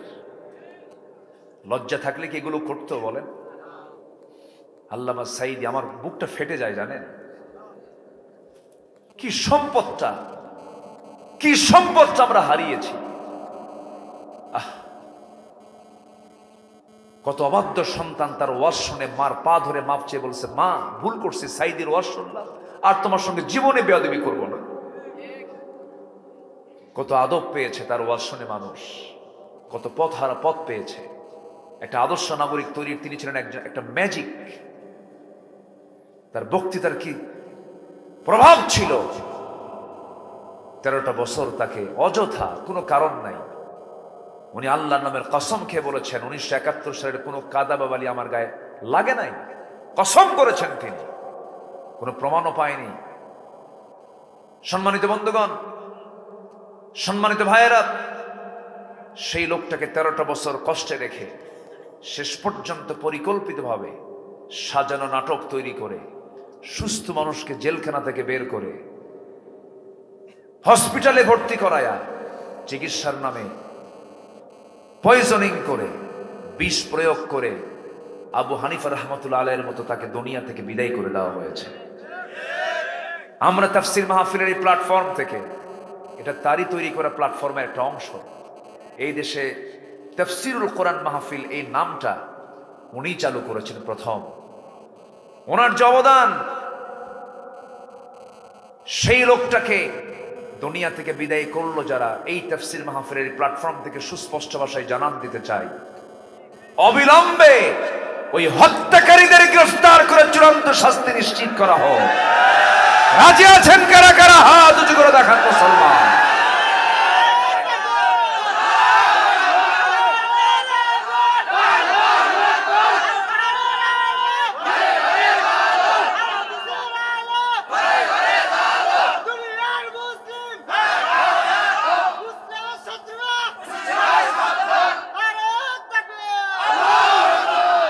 কবুল করুন, জোরে বলি আমিন। আমার তালিকা করেছিল, আমি আব্দুল্লাহ আল আমিন নগণ্য গোলাম 2 বছর আগে বিচারপতি শামসুদ্দিন কি হ্যাঁ না কালা কোয়েল না, কালা তো আল্লাহ বানায় দিয়েছে, শামসুদ্দিন মানিক এ হাসে না কোনোদিন, বুঝলেন? আমি কোনোদিন ওকে হাসতে দেখিনি, চেয়ারের মধ্যে কোনো হাসি নাই। যারা হাসে না তারা ভালো না। আমি একটা মারাত্মক কথা বললাম, কিন্তু আমার নবীজির পেটে খাবার ছিল না, কিন্তু মুখের হাসি তার মুখ থেকে কখনো মিস হয়নি। আল্লাহু আকবার। রাসূল হাসতেন, মুচকি মুচকি হাসি দিতেন। কিছু কিছু লোক হাসেই না, ওদের বউরা যে থাকে কেমনে, ওদের বউরা মনে মনে করে মরবে কোন দিন। এটা হাসি দরকার, আছে না নাই? আছে না নাই? আমার নবীজি মজা করতেন, কথা বলতেন, কৌতুক করতেন, বউদের সঙ্গে খুনসুটি করতেন, তরকারি কুটে দিতেন, নিজের রান্না নিজে করতেন অনেক সময়। আল্লাহু আকবার। আমার নবীজির খেদমত সহজে কেউ করতে পারত না, রাসূল উল্টা খেদমত করতেন। নবীজির সম্মানে কেউ দাঁড়ালে রাসূল তাকে বসায় দিতেন, নবীর জুব্বা নবী নিজে ধুয়ে দিতেন, নিজের শরীর নিজে যত্ন নিতেন। আমার নবীজি আম্মা জান আয়েশা বলেন, আমি অসুস্থ হতাম, আমার রাসূল আমার হাত পা টিপে দিতেন। মহব্বত কাকে বলে? 4 স্ত্রী একদিন নবীর সামনে বসা, 4 জনকে রাসূল কি ভালোবাসা দিয়েছেন। রাসূল বললেন, তোমরা কেমন আছো? ভালো। হুজুর, আমাদের মধ্যে একটা গন্ডগোল লাগছে। কেন? বলুন তো, আপনি একটু সত্যি করে বলুন তো, আপনি কাকে বেশি ভালোবাসেন? সবাই বলে আমাকে বেশি ভালোবাসে। আপনার মুখ থেকে শুনতে চাই, সুবহানাল্লাহ বলবেন না? তিনি সব দিকের সাকসেস ছিলেন, আদর্শ স্বামীও ছিলেন। ছোট্ট ছোট্ট বাচ্চা মিশে যেতেন, রাসূল বাচ্চা হয়ে যেতেন, ওদের সঙ্গে খেলতেন। রাসূল হোসেনকে বলতেন, নাতি এদিকে আয়। কে না না, তুমি তো ঘোড়ায় চড়ো, আমার কি ঘোড়ায় চড়ার শখ হয় না? তোমার তো পা ছোট, তুমি ঘোড়ায় চড়বা, বড় হলে পাটা বড় হোক এরপরে চড়বা। কেন না, আমি এখনই ঘোড়ায় চড়বো, তুমি ঘোড়া হও। আমার নবীজি 2টা হাত সামনে দিতেন, হামাগুড়ি দিয়ে থাকতেন, আর হুসাইন লাফ মেরে নবীর পিঠের উপরে চড়তেন, আর পিছনে থাপড়ায় বলতেন, ঘোড়া যা। আমার নবীজি ঘোড়ার মতো গোটা ঘর ঘুরতেন। চরিত্র কাকে বলে? 4 স্ত্রী নবীর সামনে বলতেছেন, হুজুর আপনি সত্যি করে বলেন তো, আপনি কাকে বেশি ভালোবাসেন? কি ম্যানেজমেন্ট তার ছিল! আমার রাসূল বলেন, এখন বলা যাবে না, কালকে সকালে বলবো, যাও। কিভাবে তিনি উত্তর দিবেন দেখেন, কি প্ল্যান তিনি করেছেন। 8টা খেজুর নিয়েছেন, 2টা করে খেজুর আমার নবীজি 4 স্ত্রীর জন্য বরাদ্দ করলেন।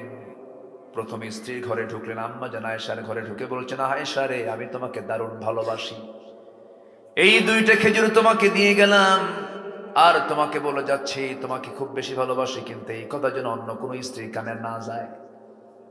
দ্বিতীয় স্ত্রীর ঘরে গিয়ে একই কথা বললেন, 2টা করে খেজুর দিলেন। 4 স্ত্রীর ঘরে একই কথা বলে তিনি বিদায় নিলেন। পরের দিন সকালবেলা বুক ভরা আশা নিয়া সব চলে আসছে, রাসূল আজকে আমার নামটাই নিবেন। আমার নবীজি চুপ মেরে বসে আছেন, আবার মুস্কি মুস্কি হাসিও দিচ্ছেন। 4 স্ত্রীর সামনে বসা, হুজুর আপনি আজকে বলতে চেয়েছেন আমাদের কাঙ্ক্ষিত কথা, আপনি এখন আমাদের মধ্যে বলে দেন, আপনি কোন স্ত্রীকে সবচেয়ে বেশি ভালোবাসেন? আমার নবীজি বললেন, ও আমার স্ত্রীরা, আমি তাকেই সবচেয়ে বেশি ভালোবাসি। গত রাত্রিতে আমি যাকে লুকোচুরি করে 2টা খেজুর দিয়ে আসছি, যা। সুবহানাল্লাহ বলবেন না? কথা বোঝা গেল? কথা বোঝা গেল? কি ইনসাফ, কি ইনসাফ ছিল তার ভিতরে। যুদ্ধের ময়দান, সেখানেও ইনসাফ, সব জায়গায় ইনসাফ তিনি করেছেন। সেই রঙের রাসূলকে নেতা না বানায়া কোন আজে বাজে মোসারু গাজারু, নামাজ নাই, কালাম নাই, কিচ্ছু নাই, ওই সমস্ত নেতৃত্বের মুখে আমরা জুতা মারি, থুতু মারি। সকল নেতার পথ ছাড়ো, বিশ্ব নবীর পথ ধরো। ঠিক কিনা? বিশ্ব নবীকে নেতা বানাবো আমরা, আমরা কাউকে নেতা মনে করি না। ঠিক কিনা? যে নেতা আমাকে আখেরাতে লাগবে। আখেরাতে দরকার আছে না নাই? কবরে দরকার আছে না নাই? রাসূলকে নেব আমরা সব জায়গায়, জোরে বলি ইনশাআল্লাহ। সাইয়্যিদুল মুরসালিন, তিনি হচ্ছেন নবীদেরও নেতা, নবীদেরও, মানুষের নেতা তো অবশ্যই, তিনি আবার নবীদেরও লিডার। তিনি আল্লাহু আকবার বলেন। কি রাসূল তিনি ছিলেন। তো শামসুদ্দিন মানিক মামলা দিছে, 116 জন আলেমের তালিকা করছে, আমরা নাকি রাষ্ট্রদ্রোহী। 2 বছরও যায় নাই, আলেমদের তালিকা করো, 2 বছরও যায় নাই। পালানোর জন্য সিলেট পছন্দ করছে, সিলেট হয়ে কি কয় ত্রিপুরা হয়ে অথবা গুয়াহাটি হয়ে দিল্লি চলে যাবে। আপা বসে আছে ওই জায়গায়, চলে যাবে, কিন্তু পারে নাই। সিলেটবাসী তাকে খুব সুন্দর আপ্যায়ন করেছে, কলার পাতা দিয়েছিল, শুয়ে থাকেন। কোর্টে নেওয়ার সময় আরো সুন্দর আপ্যায়ন করেছে, বিসি শুদ্ধ আউট করছে। একটা আলেমের বিরুদ্ধে এত বড় বেয়াদব এটা, সে নিজে বলে প্রাউড করে, আমি। সম্মানিত বন্ধুগণ, ক্ষমতার বড়াই করা যাবে না, জুলুম করা যাবে না। টাকা পয়সা হাজার হাজার কোটি টাকার মালিক, দেশের শীর্ষস্থানীয় একজন ধনী, চিন্তা করেন পালানোর জন্য রাস্তা পাচ্ছে না, নৌকায় চড়ছে, বাড়িটা কাটছে। জানেন না আপনারা? জানেন না? দাড়ি কাটছে। এখন বলেন তো, দাড়িটা রাখছে কি নবীর মহব্বতে? নবীর মহব্বতে দাড়ি রাখার লক্ষণ এটা? বলেন তো। দাড়ি কাটছে, মাথার চুল কালো বানাইছে, পায়জামা খুলে লুঙ্গি পরছে। দিন দিন প্রমোশন হয়, লুঙ্গি খুলে পায়জামা পরে, আর ওটা পায়জামা খুলে লুঙ্গি পরছে। দিন দিন প্রমোশন হয়, শার্ট খুলে মানুষ পাঞ্জাবি পরে, ও পাঞ্জাবি খুলে শার্ট পরছে, গেঞ্জি পরছে। গেঞ্জি পুরা বন্ধু একখান নিয়া আইনমন্ত্রীকে নিয়ে নৌকায় চড়ছে, নৌকার বেড়ে না, কোস্টগার্ড ধরে কয়, স্যার আপনাকে চিনছি, চলেন থানায় চল। আইনমন্ত্রীকে, আমি কি একা আসছি এখানে? আমি তো জামাতের সাথে আসছি। কিসের সাথে আসছি? আমি তো একা আসি নাই, আমার সাথে আরেকজন আসছে। কে? কই যে বসে আছে, কে সেনা তো যায় না, মাথার চুল কালো। লোকটা কে? তরকারি বিক্রেতা মনে হয়। কে লোকটা? কে ভালো করে দেখো, ওটাই দরবেশ। সম্মান।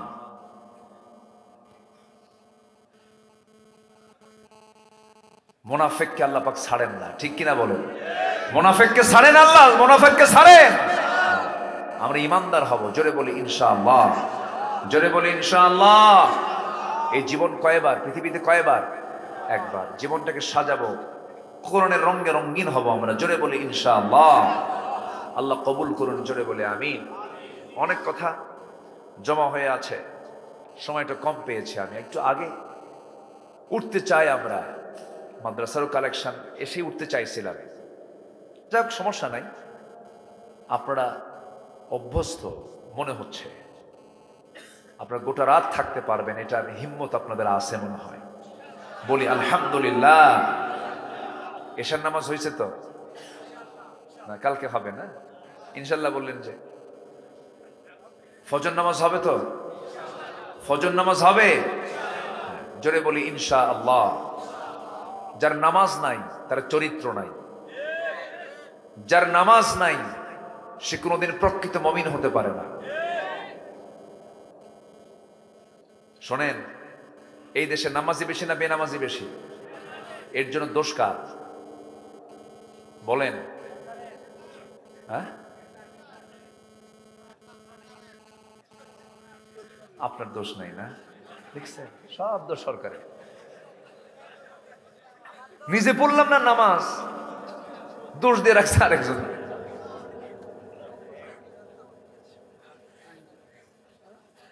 কয় যে আমি চুরি করি কেন? আল্লাহ কি দেখে না? দেখছেন, দেখছেন কি লক্ষ্য করতেছেন? আমি ভালো হই না কেন? আল্লাহর কি নজর নাই? আল্লাহ একটু আমাকে ঠিক করে দিলিতে হয়ে যায়। উল্টা দোষ কারে দেয়? আল্লাহরে দেয়। এখান থেকে উঠতেছে একজন, কি ব্যাপার? রেকর্ড তো ভঙ্গ হয়ে গেল। ও ছোট্ট বাচ্চার সাথে আছে, থাক সমস্যা নেই, জরুরত আছে। কিন্তু না, আমরা শুধু নিজেকে দোষী করব তাও নয়, দোষ আছে। যদি ৭১ থেকে নিয়ে এই 2024 সাল পর্যন্ত যারা ক্ষমতায় ছিলেন তারা যদি বলতেন আমরাও নামাজ পড়ব, জনগণকে নামাজ পড়াবো, এদেশের নামাজি সব হয়ে যেত। আসতে কন কেন? আসতে কন কেন? নামাজি মানে রাষ্ট্রে নামাজ যদি প্রতিষ্ঠা করতে হয়, নামাজ কায়েম করতে হলে নামাজি সরকার দরকার। কি সরকার দরকার বলেন? কিন্তু এ পর্যন্ত আমরা যে সরকারগুলো পাইছি, এরা কেউ কি নামাজের কোনো বিল সংসদে উত্থাপন করেছে? মদের বিল, আজ থেকে মদের বিল, বেশ্যাবৃত্তির বিল, বলেন বলেন কি ছিল কি ছিল না? সিনেমার বিল, সিনেমার বিল এনেছে, বেশ্যাবৃত্তির বিল এনেছে, মদের বিল এনেছে, মদ মদ, জুয়ার বিল টেনেছে, সুদের বিল টেনেছে। এমন মুসলমান নামাজের বিল টানে নাই। কথা কি বুঝতেছেন আপনারা? কথা কি বোঝা যায়? এই কথাগুলো বুক উঁচু করে আমাদেরকে বলতে দেয়নি তো, তবুও বলেছি, জেল খাটছি তো। 2018 সালে হঠাৎ করে বাড়ি ঘেরাও করলো, সাদা পোশাক টোশাক পইরা ফেরেশতারা আসলো। পোশাক তো সাদা, যেহেতু ফেরেশতাই খবর, আর কি খবর? ধরে নিয়ে যে করলো কি, থানায় নিয়ে গেল। থানায় গেলাম, ওসি বলে হুজুর আপনাকে দেখে আমার চোখের পানি, ভাল লাগতেছে না, ধরতে চাইনি, ধরতে বাধ্য হলাম হুজুর, কি করবেন? চাকরি করি, চাকরি বাঁচান তো ফরজ। আমি বললাম ইমান বাঁচান তো নফল। আজকে যদি এই প্রশাসন যদি একটু শক্ত হাতে মোকাবেলা করত, এই 2000 ছাত্রের শহীদ হওয়া লাগতো না। বুকটা ফেটে যায় আমার, জানেন? আপনি মুগ্ধের মাকে কি জবাব দিবেন বলেন? যার বাচ্চা মরে সে বুঝে। শহীদ আবু সাইদের বাপ মাকে আপনি কি সান্ত্বনা দিবেন বলেন? আবু সাইদকে আপনি তার কোলে দিতে পারবেন? পারবেন না তো। আমি তার মার সঙ্গে দেখা করেছি, আবু সাইদের মা, আমি কথা বলেছি, তার বাবার সঙ্গে কথা বলেছি, শুধু চোখে পানি টলমল করে, কান্দে। মা তো এরকম করে হাজারো প্রাণ গেল, তার আগ দিয়ে যদি প্রশাসকরা যদি বলতো না আমরা এই অনিয়ম দেখতে চাই না, এতগুলো জীবন যেত না। আপনি অন্যের প্রতিবাদ করবেন না, আপনার মধ্যে ঈমানই নাই। সম্মানিত ভাইয়েরা, আমাকে ধরে নিয়ে চলে গেল, মামলা একখান দিয়ে বললো হুজুর নির্বাচন পর্যন্ত জেলখানায় থাকেন, মরা মানুষ এসে ভোট দিয়ে যাক। মরা মানুষ ভোট দেয় না, মরা মানুষ ভোট দেয় নাই, ভোট টোট দিয়ে চলে গেছে। আমি ঢুকলাম জেলখানায়, এক মুরব্বী আমার দিকে সালাম একখান দিয়ে বলল হুজুর আপনি জেলখানায় আসছেন, খুব খুশি হইলাম। আমি কই বাপরে বাপ, এটা আবার কেমন কথা? ঢুকলাম জেলখানায়, আমার খুব খুশি হইলাম। ব্যাপারটা কি? বললাম চাচা আপনি খুশি হলেন কেন? বাবা ওয়াজ শুনতে যাই, দূর থেকে ওয়াজ শুনি, এত শখ, মোসাফা করব, দেখা করব, পারি না। কি সুন্দর ধরা দিলেন, কি বুঝতে পারছেন কি? খুব খুশি হয়ে গেছে, বুড়া মানুষ তো। তো বললাম চাচা আপনার মামলা কি এই 85 বছর বয়সে? বলতেছে আমার নামে না বোমা হামলা দিছে, বোমা হামলা, বিস্ফোরক মামলা দিয়েছে। 85 বছর বয়স, বলেন তো ওই বুড়া হাতে বোমা মারতে গেলে কি অন্যের মাথায় লাগবে না ওনার মাথায় পড়বে? এই হলো অবস্থা। সম্মানিত বন্ধুগণ, সব দেখেছি আমরা। কেউ চালিয়েছে 25 বছর দেশ, কেউ চালিয়েছে 16 বছর, কেউ চালিয়েছে 9 বছর, কেউ চালিয়েছে 2-3 বছর, সব দেখা শেষ। মুসলমান নামাজের বিল পর্যন্ত টানে নাই, সব দেখা শেষ। আগামীর দেশ আমরা দেখতে চাই কোরআনের দেশ। রাজি আছেন কারা কারা? হাত উঁচু করে দেখান মুসলমান।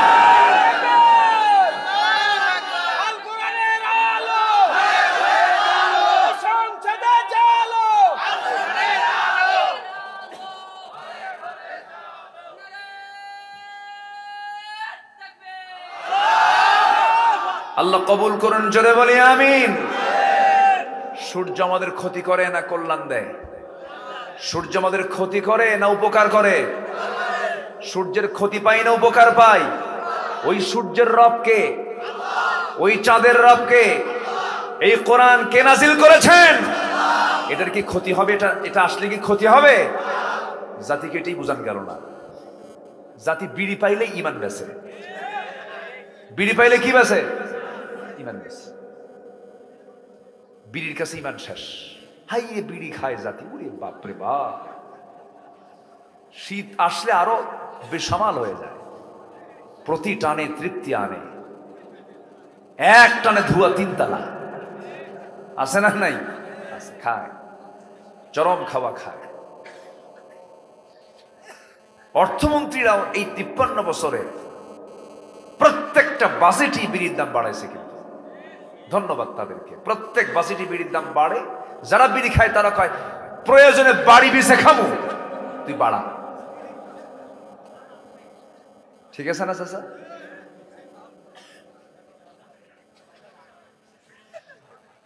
কি আপনি কি রাগ করে উঠে যাচ্ছেন নাকি বিড়ির বিড়ি দশ করার জন্য? বসে। কি সুন্দর মানুষ আপনারা। আল্লাহ তুমি সকল নেশা থেকে জাতিকে বাঁচাও, জোরে বলে আমিন। আমার কাছে তথ্যটা জানা নাই যে এই দেশে প্রতি বছরে কত টাকার বিড়ি মানুষ খায়। আমি এটা দেখে খুঁজে বের করবো, পরবর্তী ওয়াজে আমরা এটা দেবো ইনশাআল্লাহ। মানে কত কোটি টাকা বিড়ির পিছনে জাতি খরচ করে। এটা কি শুধু ব্যয় না অপচয়?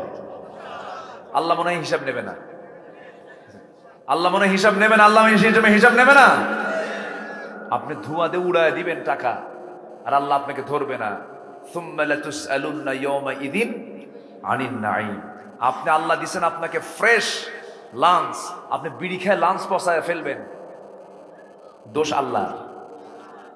লাঞ্চ দিল কে? পচালো কে? আল্লাহ। আল্লাহ পচাইছে কে? বিড়ি খায় পচাইছে। অবশ্যই জবাব দিতে হবে কার কাছে? আবার মাহফিলে এসে প্রশ্ন করে কি জানেন, হুজুর বিড়ি খাওয়া কি জায়েজ আছে? মানে উনি জায়েজের চেষ্টায় আছে। আবার সবাইকে 5 ওয়াক্ত নামাজ পড়তে রাজি আছেন? আমরা আগামীতে দেখতে চাই নামাজি পরিবেশ। যে নেতা আসবে আপনার কাছে বলবেন তুই নামাজ পড়িস, তুই কি নামাজ চাস? হ্যাঁ। তোর সরকার কি নামাজ চায়? তোর দল কি নামাজ চায়? সরকারের নামাজ কায়েম করতে চাস? হ্যাঁ, ইয়েস। তুমি কি নিজে নামাজ পড়ো? না। তুমি কি নামাজ কায়েম হোক চাও? না। জুতা বেটা করবেন, জুতা বেটা স্ট্রেট হয়ে যাবেন। বউ ঠকা ঠকছি, আমরা ঠকতে চাই না।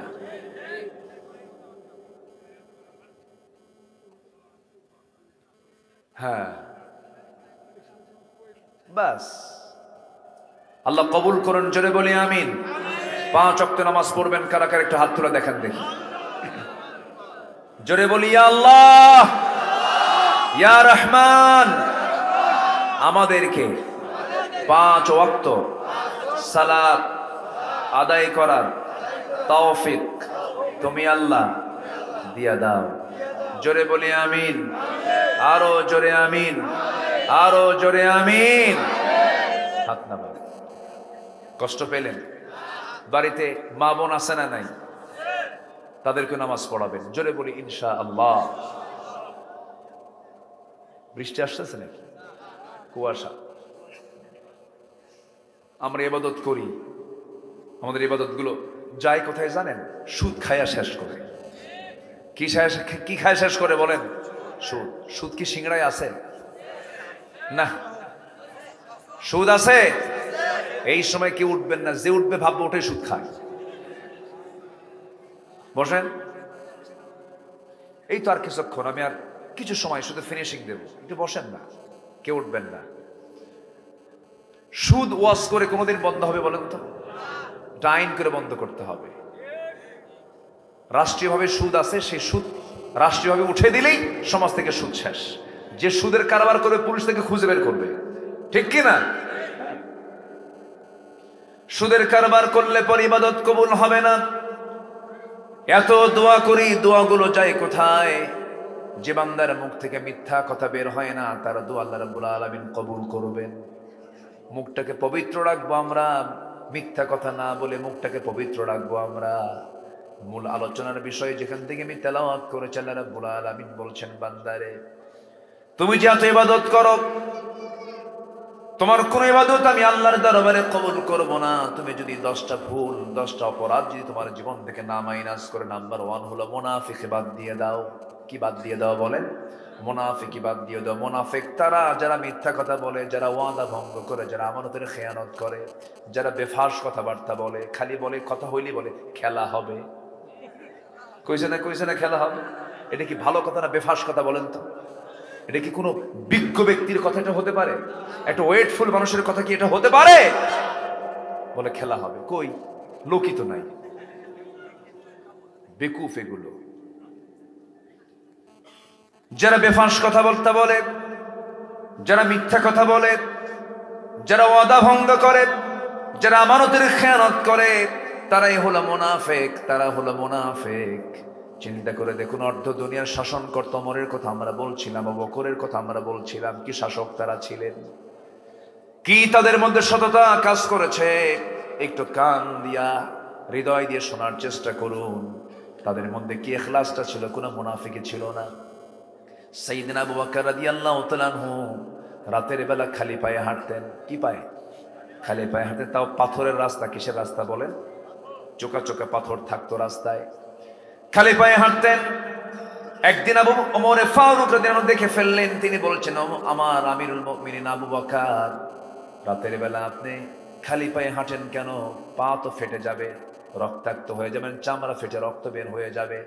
তিনি বললেন, ওমর রে, আমি তো জুতা পায়ে হাঁটতে চাই, কিন্তু খড়ম জুতা পায়ে হাঁটলে পরে আওয়াজ হবে। আর এই আওয়াজে যদি কোনো নাগরিকের কানে যদি চলে যায়, ঘুম যদি ব্যাঘাত হয়ে যায়, কিয়ামতের দিন আমি আবু বকর আসামির কাঠগড়ায় দাঁড়িয়ে তার জবাব দিতে হবে। সুবহানাল্লাহ বলবেন না? আল্লাহু আকবার। কি কথা বলে দিলেন তিনি। দেখেন, আমি যদি জুতা পায়ে হাঁটি, আমার জুতার আওয়াজ, হাঁটার আওয়াজ ঘুমন্ত ব্যক্তির কানে চলে গেলে তার ঘুম যদি নষ্ট হয়ে যায়, কিয়ামতের দিন আমাকে আসামির কাঠগড়ায় দাঁড়িয়ে তারা জবাব দিতে হবে।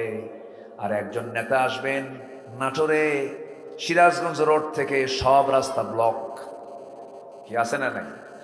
গাড়ি বন্ধ, সবকিছু বন্ধ। নেতা আসছেন, সামনে 50টা গাড়ি, পিছনে 50টা গাড়ি। আপনি কত বড় নেতা হয়েছেন? আবু বকরের চাইতে বড় নেতা হন নাই। আবু বকর রাতের বেলা একা একা হাঁটলেন, কাউকে নিলেন না, খালি পায়ে হাঁটেন জনগণের যেন অসুবিধা না হয়। জনগণের রাস্তার অসুবিধা তৈরি করে যারা এই সমস্ত ফোর্স নিয়ে চলে, সম্পূর্ণ সম্পূর্ণ অন্যায় অন্যায় অন্যায়। ঠিক কিনা? এগুলো অন্যায়। এগুলো একটা মানুষ হাঁটবে, ওমরে ফারুক রাতের বেলা একা একা চলতেন, কাউকে নিতেন না। তারা তো জনগণের নেতা ছিলেন। এখন এতগুলো লোক নেয় কেন জানেন? জনগণ ফ্রি পাইলে তো কাবাবার সালাদ বানায় ছাড়বে, বুঝলেন? ভয় চলে। আমার বন্ধুগণ, তারা ছিলেন খাদেম। সাইয়েদনা আবু বকর রাদিয়াল্লাহু তাআলা খেলাফত আমল, নতুন খেলাফতের দায়িত্ব গ্রহণ করেছেন। তার আগ দিয়ে তিনি এক মহিলার বাড়িতে গিয়ে কাজ করে আসতেন। মহিলা মানে বৃদ্ধা মানুষ, বয়স্কা মানুষ, বুড়ি মানুষ। তার স্বামী নাই, ছেলে মেয়ে কেউ নাই, তার খেদমত করার জন্য কেউ নাই। সাইয়েদনা আবু বকর সিদ্দিক রাদিয়াল্লাহু আনহু প্রত্যেক রাত্রিতে, শেষ রাতে তার বাসায় যেতেন, কাপড় চোপড় ধুয়ে দিতেন, খাবার দাবার জোগাড় করে দিতেন, এরপরে তিনি চলে আসতেন। এরকম করে তিনি প্রত্যেক রাতে এরকম খেদমত করে আসেন। ওমরে ফারুক একজন ওই মহিলার খেদমত করার জন্য দরজায় গিয়ে নক করছেন। মহিলা ভিতর থেকে বলছেন, কে ডাকো, আপনার কোনো খেদমত লাগবে নাকি? না, কিছুক্ষণ আগে একজন মানুষ আমার খেদমত করে গেছে। ওমরে ফারুক মনে মনে চিন্তা করেন, কোন খাদেম আছে দেখি তো, এই মদিনায় কোন খাদেম এই মহিলার খেদমত করে। ওই মহিলার ঘরের পাশে গিয়ে দাঁড়ায় থাকলেন, আড়াল করে কোন পুরুষটা আসে, কোন লোকটা আসে তার খেদমত করার জন্য। প্রথম দিন পেলেন না, দ্বিতীয় রাত্র পেলেন না, তৃতীয় রাত্রি তো উঁকি মেরে তাকায় দেখেন কেউ না। প্রথম খলিফা আবু বকর সিদ্দিক ওই মহিলার ঘরের মধ্যে ঢুকলেন। জোরে বলি সুবহানাল্লাহ। বের হলে বললেন, আমিরুল মুমিনিন, খেদমত করার সুযোগ আমাদেরকে একটু দেন, সব আপনি একাই করবেন। সাইয়েদনা আবু বকর বলছেন, ওমর, হাসরের ময়দানে তোমার আমলনামা আমার পিঠে আসবে না, আমার আমলনামা তোমার পিঠে যাবে না। কিয়ামতের দিন আমার আমলনামা আমাকে নিয়ে উঠতে হবে। আমার প্রতিবেশীর হক আমাকে আদায় করতে দাও, আমি কারো অপেক্ষায় থাকবো না। যেরকম সুবহানাল্লাহ। 2 বছর একটানা খেদমত করলেন, তিনি মারা গেলেন। ইন্তেকালের পরে ওই মহিলার খেদমত করবে কে? মহিলাও জানে না খলিফা মারা গেছেন, প্রথম খলিফার ইন্তেকাল হয়ে গেছে। তিনি বৃদ্ধ মানুষ, তার কানে কেউ সংবাদ দেয় নাই। ওমরে ফারুক পরের রাত্রিবেলায় দরজায় গিয়ে নক করছেন, দরজা খুলে গেল। মহিলা ভাবছে মনে হয় আগের খাদেমটা এসেছে খেদমত করার জন্য। রান্না বান্না সবকিছু কমপ্লিট করে, খাবার দাবার জোগাড় করে সবকিছু রেডি করে তিনি ঘর থেকে বের হয়েছেন। মহিলা খেতে বসেছেন, বৃদ্ধা নারী খেতে বসেছেন। একটা ধোয়া খেজুর যখন মুখের মধ্যে নিয়েছেন, কামড় মারার সঙ্গে সঙ্গে খেজুরের মধ্যে বিচি বের হয়ে গেল। বিচি ছিল, ওই বিচির উপরে কামড় লাগার সঙ্গে সঙ্গে মহিলা কেঁদে ফেলে বললেন, বুঝতে পেরেছি খাদেম চেঞ্জ হয়েছে, আগের আবু বকর আর দুনিয়াতে নাই। কারণ আমার আবু বকর যখন আমার খেদমত করতে আসতো, খেজুর শুধু ধুয়ে দিত না, খেজুরের বিচি শুদ্ধ খুলে আমার সামনে শুধু খেজুর দিত, আমি আরামে খেতাম। সুবহানাল্লাহ বলবেন না? এই ছিলেন তারা। জনগণকে তারা ভয় পেতেন, এই জনগণ যদি আমার পক্ষে আল্লাহর সামনে না রায় দেয়, আমাকে জাহান্নাম যেতে হবে। জনগণকে তারা আমানত মনে করেছেন, জনগণকে তারা বড় আমানত মনে করেছেন। ওমরে ফারুক একদিন কাঁদতে কাঁদতে বলছেন, তোমরা কি জানো ফোরাত নদীর তীরে একটা কুকুর যদি অনাহারে মারা যায়? কি অনাহারে মারা যায়? কুকুর কি মারা যায়? কুকুর যদি অনাহারে মারা যায়, ইরাকের রাস্তা খারাপের কারণে গর্তের মধ্যে যদি উটের পা পড়ে, উটের পা যদি ভেঙে যায়, আমি ওমর ওই কুকুর কেন মারা গেল, উটের পা কেন ভাঙলো, আমাকে তার জবাব দিতে হবে আল্লাহর আদালতে। কি চিন্তা তারা লালন করেছেন, কি চিন্তা নিয়ে তারা চলেছেন। কোন এক রাতের কথা আমার মনে পড়ে গেল। সাইয়েদনা ওমর ফারুক রাদিয়াল্লাহু আনহু একটা রাতে তিনি বের হলেন প্রতিবেশীকে দেখার জন্য, নিজের অঞ্চলকে দেখার জন্য। এশার নামাজ পড়লেন না, এশার নামাজ পড়ালেন, কারণ ইসলামের রাষ্ট্রে যিনি রাষ্ট্রপ্রধান হবেন তিনি নামাজ কখনো পড়বেন না, তিনি পড়াবেন। ঠিক কিনা? রাষ্ট্রের দায়িত্ব, রাষ্ট্রপতির দায়িত্ব নামাজ পড়া না পড়ানো। রাষ্ট্রেরও নেতা, নামাজেরও নেতা। নামাজ পড়ায় তিনি ঘরের মধ্যে ঢুকি বউটাকে ডাক দিয়ে বলছেন, বউ আমার ঘুমানোর কোনো সুযোগ নাই, খাওয়া দাওয়া দাও। খাইলেন। ঘর থেকে বের হয়ে জনগণকে দেখার জন্য বের হলেন। সামনে কিছু দূর চলতে নিয়ে দেখেন বাচ্চারা কান্নাকাটি করছে। এক ঘর থেকে বাচ্চাদের কান্নার আওয়াজ, 4-5টা বাচ্চার কান্নার আওয়াজ। রাগ সামলাতে না পেরে ওমরে ফারুক তো একটু মেজাজি মানুষ ছিলেন, খুব রাগী মানুষ ছিলেন। দরজার কাছে গিয়ে নক করে বলছেন, কোন মহিলা বাড়িতে আসো? কেমন মা, সন্তানের কান্না থামাতে পারো না? মহিলা ভিতরে থেকে জবাব দিতেছে, কান্না থামাবো কেমনে, খাবার তো নাই।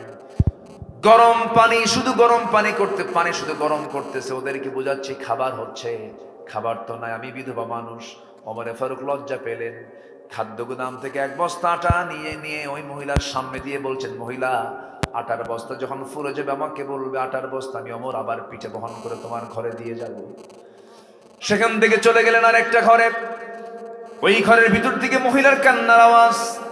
সোর্স জানতে চাইলেন কি উৎস, জবাব এলো, পেটে বাচ্চা, ধাত্রী নাই, ডেলিভারি হচ্ছে না, ধাত্রীও হবে। দৌড় মেরে স্ত্রীর সামনে সাধারণ স্ত্রীকে বলছেন, বোরকা পড়ো। বউটাকে সঙ্গে করে ইমার্জেন্সি বের হলেন। ওই বাড়ির সামনে গিয়ে দুটো হাত জড়িয়ে ধরে বউকে বলছেন, আমার স্ত্রী, আল্লাহর কসম লাগে, আল্লাহর কসম করে বলছে, আমরা শাসক না, আমরা হলাম জনগণের খাদেম। ভিতরে একটা মহিলার পেটে বাচ্চা, ডেলিভারি হচ্ছে না, ধাত্রী নেই, গভীর রাতে আমি কাকে ডাকবো? আমার স্ত্রী, একটা কথা তোমাকে বলি, এই মহিলা যদি ইন্তেকাল করে মারা যায়, অথবা সন্তান যদি মারা যায়, কিয়ামতের দিন আমাদেরকে খুনির কাতারে আল্লাহর সামনে দাঁড়াতে হবে। যাও তাড়াতাড়ি খেদমত করো। বউটাকে ধাত্রী বানালেন, বউটাকে নার্স বানায় দিলেন। সুবহানাল্লাহ। বউটাকে ঘরের মধ্যে ঢুকাইয়া দিলেন। সেখান থেকে চলেন আরেক দিকে। ছোট্ট একটা লাঠি নিয়ে চলতেন, ছোট্ট একটা ছড়ি নিয়ে তিনি একা একা চলতেন, কাউকে তিনি পরোয়া করতেন না। ওমর যে রাস্তা দিয়ে যেতেন সেই রাস্তায় শয়তান পর্যন্ত আসতো না। জোরে করে আল্লাহু আকবার। কিন্তু স্ত্রীর হক আবার আদায় করেছেন, স্ত্রীর সঙ্গে সুন্দর কথা বলেছেন, সুন্দর আচরণ করেছেন। গরম যতটুকু একটা মানুষ হতে পারে, একটা আদর্শ স্বামী কখনো বউয়ের সামনে গরম হতে পারে না। বউ কি রাগের জিনিস না মহাব্বতের জিনিস? কিচ্ছু কয় না, এ ভালো করে কন না। কি বউকে কি রাগ দেখানো যাবে? না। বউকে কি দেখাতে হবে বলেন জোরে কন? হ্যাঁ, ছোট ছোট বাচ্চারা কয় মহাব্বত। বিয়ে তো করো নাই তোমরা। হ্যাঁ, বউ নাই, খুব অসহায় মনে হচ্ছে না? বিয়ে শাদী করা দরকার। এক মাহফিল আমি উঠবো গতকালকে, এক যুবক বলে, হুজুর আমার আব্বা আসছে মাহফিল, একটু ওয়াজের মধ্যে বলেন তো একটু বিয়ে শাদীর কথা। বুঝলেন? আমারে বলতেছে, আমি বললাম কেন? তুমি তোমার আব্বাকে বলতে, আব্বারে বলি কিন্তু অ্যাঙ্গেলে বললে কাম হয় না। নামাজ পড়ি, ইমানটা ঠিক রাখার চেষ্টা করে। হুজুর বলেন এই ফিতনার দুনিয়ায়, উলঙ্গ দুনিয়া, বোরকা নাই, পশিদা নাই, কিচ্ছু নাই, পর্দা নাই, বিয়ে না করলে ইমান রাখা কঠিন। আব্বার একটু ভালো করে বোঝানো হুজুর কর। কিছু বাপটাও আছে মানে এগুলো ব্যাপারে খেয়াল রাখে না। উচিত বিয়ে শাদী করে দেওয়া উচিত। আসতে কয় ঠিক কিনা? বুড়া চাচাও কয় ঠিক। জি, বিয়ে দিয়ে দিবেন। যুবকরা একা একাধিক করবা না, একা একা করলে কিন্তু ঠকবা, একদম এমন ঠকা ঠকবা, সারা জীবন পস্তাবা। বাপ মাকে সাথে নিয়ে করবা। বিয়ার আগে কোনো প্রেম হয় না। আর যদি কেউ বিয়ার আগে প্রেম করো, ওটা প্রেম হবে না, ওটা হবে নোংরামি, জেনা। বিয়ার আগে প্রেম করা যদি তোমার শুরু হয়, যদি বিয়ে হয়ও, বিয়ার পরে আর প্রেম হবে না, তখন হবে কিলেকিলি। কি হবে? কিলেকিলি হবে। এই জন্য বিয়ার আগে আকাম কুকাম করবা না। দেখবা সেই মহাব্বতটা বিয়ের পরে আমৃত্যু থাকবে, মহাব্বত থেকে যাবে, মাওয়াদ্দা থেকে যাবে। আর বিয়ার আগে কিছু আকাম কুকাম করবা, শান্তি পাবা না। কি রাগ করলা নাকি তোমরা? রাগ করছো? যুবকরা খুব খুশি হয়েছে, হুজুর খুব ভালো করলেন আপনি। দেখি বাড়িতে গিয়ে যদি কিছু বলা যায়। হ্যাঁ, দেখা যাক ইনশাআল্লাহ। বলি আলহামদুলিল্লাহ। সাইয়েদনা ওমর ফারুকের কথা বলছিলাম। বলি বলি বলি সামনের দিকে একটু আগাই। সামনে গিয়ে দেখেন চিকন সুরে, সুমধুর কণ্ঠে। মেয়েদের কণ্ঠের ভিতরে সুমধুর ভাব আছে না নাই? মেয়েদের কথার মধ্যে কি সৌন্দর্য আছে না? কথার মধ্যে আকর্ষণ আছে না নাই? এই জন্য মোবাইল কোম্পানি ছেলের সুর চয়েস করেছে না মেয়ের সুর চয়েস করেছে? মেয়েদের। কাউকে পাচ্ছেন না ফোন করে, দুঃখিত। পুরুষ না মহিলা? আসতে কয় পুরুষ না মহিলা? আপনি লিফটে চড়েছেন, ফার্স্ট ফ্লোর, সেকেন্ড ফ্লোর, পুরুষ না মহিলা? মহিলা। ভালো একটা কর্পোরেট বিল্ডিং এ উঠেছেন, কমার্শিয়াল বিল্ডিং এ, রিসিপশনে চাকরি, রিসিপশনে বসে, এনি প্রবলেম, সালাম কালাম, পুরুষ না মহিলা? মহিলা। যখন আপনি ঢুকবেন, আসসালামু আলাইকুম, এই আসে না? বলেন তো আসে না? একটা ভেসকি মারা হাসি দিল, চুলটা ছেড়ে দিল, ঠোঁট লিপস্টিক দিয়া সুন্দর করে, এনি প্রবলেম, কোনো সমস্যা আছে কি? আমি কি হেল্প করতে পারি আপনাকে কোনো কিছু? এই যে পরিবেশগুলো সৃষ্টি করেছে, এগুলো সম্পূর্ণ হলো ইউরোপ আমেরিকার ষড়যন্ত্র। ইমানের ষড়যন্ত্র। কিসের ষড়যন্ত্র? ইমানের ষড়যন্ত্র। দুর্বল করে দিল আপনার ইমানকে। সম্মানিত বন্ধুগণ, বিশেষ করে যুব সমাজ, তোমাদেরকে বলবো নোংরামি থেকে বাঁচার চেষ্টা করতে হবে। তো চিকন সুরের একটা আওয়াজ সাইয়েদনা ওমর ফারুকের কানে আসলো। এক মহিলার গুনগুন গুনগুন করে গানের আওয়াজ তিনি শুনতে পেলেন। তো শোনা মাত্রই তিনি ভাবলেন যে আমার রাষ্ট্রে, ইসলামী রাষ্ট্রে একটা নারী রাতের বেলা গান গায়, এটা কেমন কথা? বিরহের গান। কিসের গান? বিরহের গান। একটা পুরুষকে পাওয়ার জন্য যে গান, আবেদনময়ী গান। আমার আছে না এরকম কত কি গান? এই তোমরা পারো না গান টান? পারো না? দেখছেন? হ্যাঁ হ্যাঁ, পারা যাবে না বেশি গান।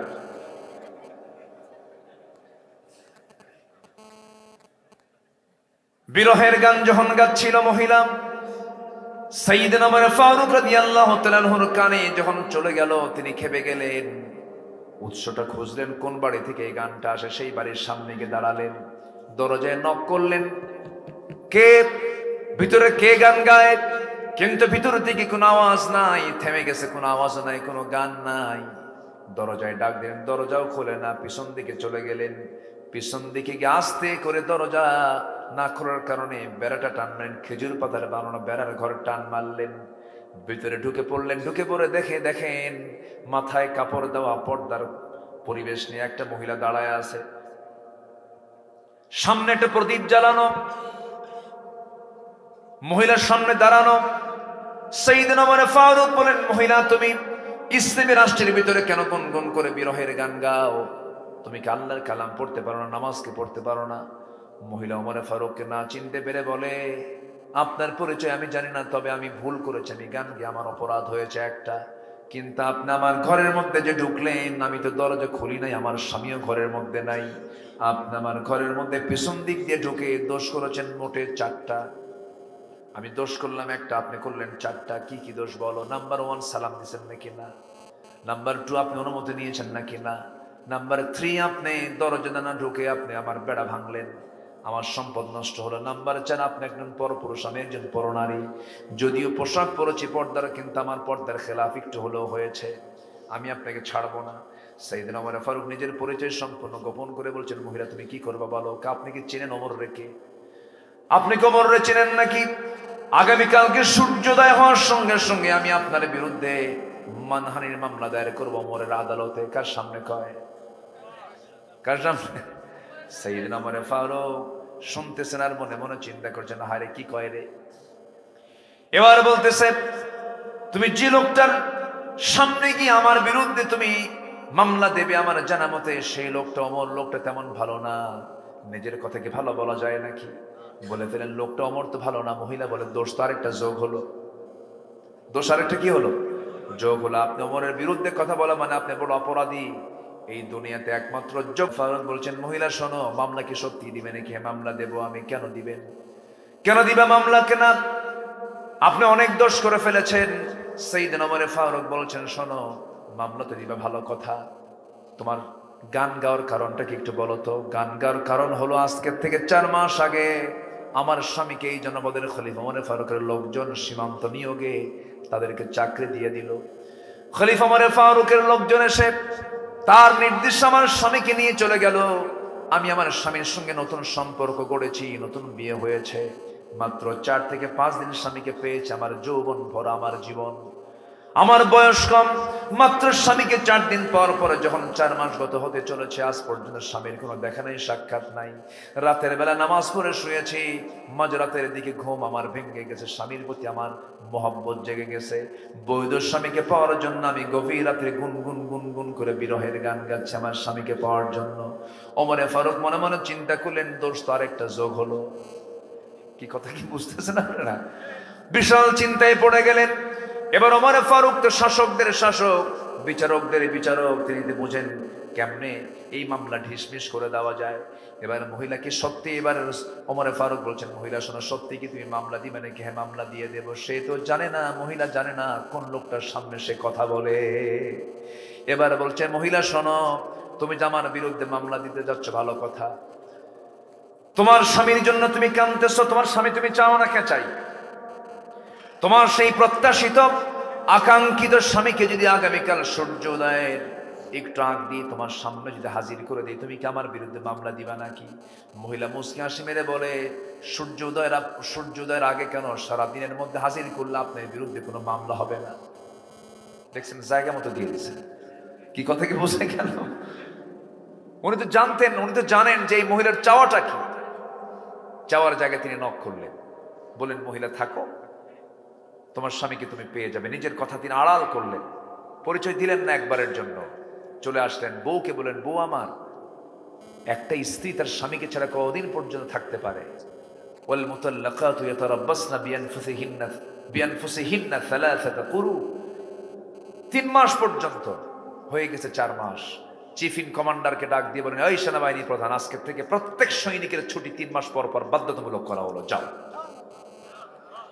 অমক বেড়াকে, অমক নামে একজন আল্লাহর গোলাম আছে, তাকে ছুটি মঞ্জুর করো, তাড়াতাড়ি নিয়ে পাঠায় দাও। আল্লাহু আকবার বলবেন না? নিজের ভুলগুলো খুঁজে বের করেছেন, নিজে বের হয়ে, আমার ভুলগুলো কোথায় সব খুঁজে খুঁজে বের করে নিজে সংশোধন হয়েছেন। আল্লাহু আকবার বলেন। খলিফা ওমরের শাসন আমলে তার বিরুদ্ধে এক বিচারক রায় দিয়েছিল, অনেক লম্বা কথা বলবো কখন। রায় দিয়েছে বিচারক ওমরের বিরুদ্ধে, খলিফার বিরুদ্ধে। উনি খুশি হয়ে পরের দিন মজলিসে শুরা বৈঠকে তিনি বললেন, একজন শাসক আমি বিচারক পেয়েছি যে আমার বিরুদ্ধে রায় দিয়েছে, সে আমাকে দেখে নাই, সত্য রায় দিয়েছে। ওকে আমি আঞ্চলিক বিচারপতি না বানায় আমি তাকে চিফ জাস্টিস বানায় দিলাম। সুবহানাল্লাহ বলবেন না? কাজী শুরাইহ ইবনুল হারিস আল কিন্দি রাহমাতুল্লাহ আলাইহি ঘোড়া কিনছেন ওমরে ফারুক। ঘোড়া কেনার পরে ঘোড়া নষ্ট হয়ে গেছে, মানে ঘোড়ার 4টা পা নষ্ট হয়ে গেছে, মানে অকেজ হয়ে গেছে, বসে গেছে। রাগ করে ঘোড়া বিক্রেতা বল, যাই তুমি কি ঘোড়া দিলা আমারে? তুমি আমাকে অসুস্থ ঘোড়া দিছো। ঘোড়া বিক্রেতা কয়, না, আমি আপনাকে সুস্থ ঘোড়া দিচ্ছি। আমি ঘোড়া নেব না, আমি ঘোড়া আপনার ফেরত নেব না। দুজন লাগছে তর্ক। চিন্তা করেন শাসকের সামনে বিক্রেতার কথা কি, কি স্বাধীনতা সেখানে ছিল। এখন ঘোড়া বিক্রেতা কয় চলেন মামলা করবো, চলেন থানায়, কি বলে আদালতে যাই। চলো। আদালতে গেছেন, আদালতের বিচারপতি কাজী সুরাই ওমর ফারুকের দিকে লাভ মেরে দাঁড়ায় গেছে। আপনি এই জায়গায় কেন? কেন আমি এই জায়গায় কেন? আপনি আমাকে দেখেন না, সঠিক রায়টা দেন। এই ঘটনা, ঘোড়া কিনছি, টাকা দিছি, ঘোড়ায় চড়ছি, কিছুদিন যাওয়ার পরে ঘোড়া নষ্ট হয়ে গেছে, 4 পা বসে গেছে। ও আমাকে অসুস্থ ঘোড়া দিল কেন? আবার ঘোড়া বিক্রেতার কাছ থেকে শুনছে। কাজী সুরাই ইবনুল হারিস মুস্কা হাসি মেরে বলেন, আমিরুল মুমিনিন, দুঃখিত, রায়টা আজকে আপনার পক্ষে যাচ্ছে না। আল্লাহু আকবার বলবেন না? ওমর ফারুক বলেন, তাহলে বুঝায় দাও, আপনি বুঝায় দেন আমার পক্ষে কেন আসবে না। আপনি আমার সামনে কথা বলছেন, আপনি কি বাড়ি পর্যন্ত যেতে পারবেন সুস্থ অবস্থায়? গ্যারান্টি দেন আপনি। কেন গ্যারান্টি নাই? তো ঘোড়া কিনছেন আপনি, দেখে নিছেন, টাকা লেনদেন হয়ে গেছে, আপনি ঘোড়ায় চড়ছেন, অসুস্থ হয়ে গেছে, ঘোড়া আবার কি দোষ? সুবহানাল্লাহ বলবেন না? মাথা নিচু করে চলে আসলেন। বিচারপতিকে ধন্যবাদ দিয়ে একদম জাস্টিস বানায় দিলেন, একদম প্রধান বিচারপতি বানায় দিলেন। আর আমার দেশে পাগলা বানায় বাইরে পাঠায়। কি কথা কি মিলে? কথা কি মিলে? হ্যাঁ, এই তো বিচারপতির নামও বলে ফেলছে একজন, এসকে সিনহা। বিবেকটাকে কখনো আমরা মেরে ফেলবো না, বিবেকটাকে জাগ্রত রাখবো। জোরে বলি ইনশাআল্লাহ। আমরা অন্ধ হব না, আমরা চক্ষুওয়ালা হলো, আমরা দেখবো, সত্য বুঝবো। জোরে বলি ইনশাআল্লাহ। শেষ করে দিলাম আলোচনা। চলো চলো, হুজুর মরুক।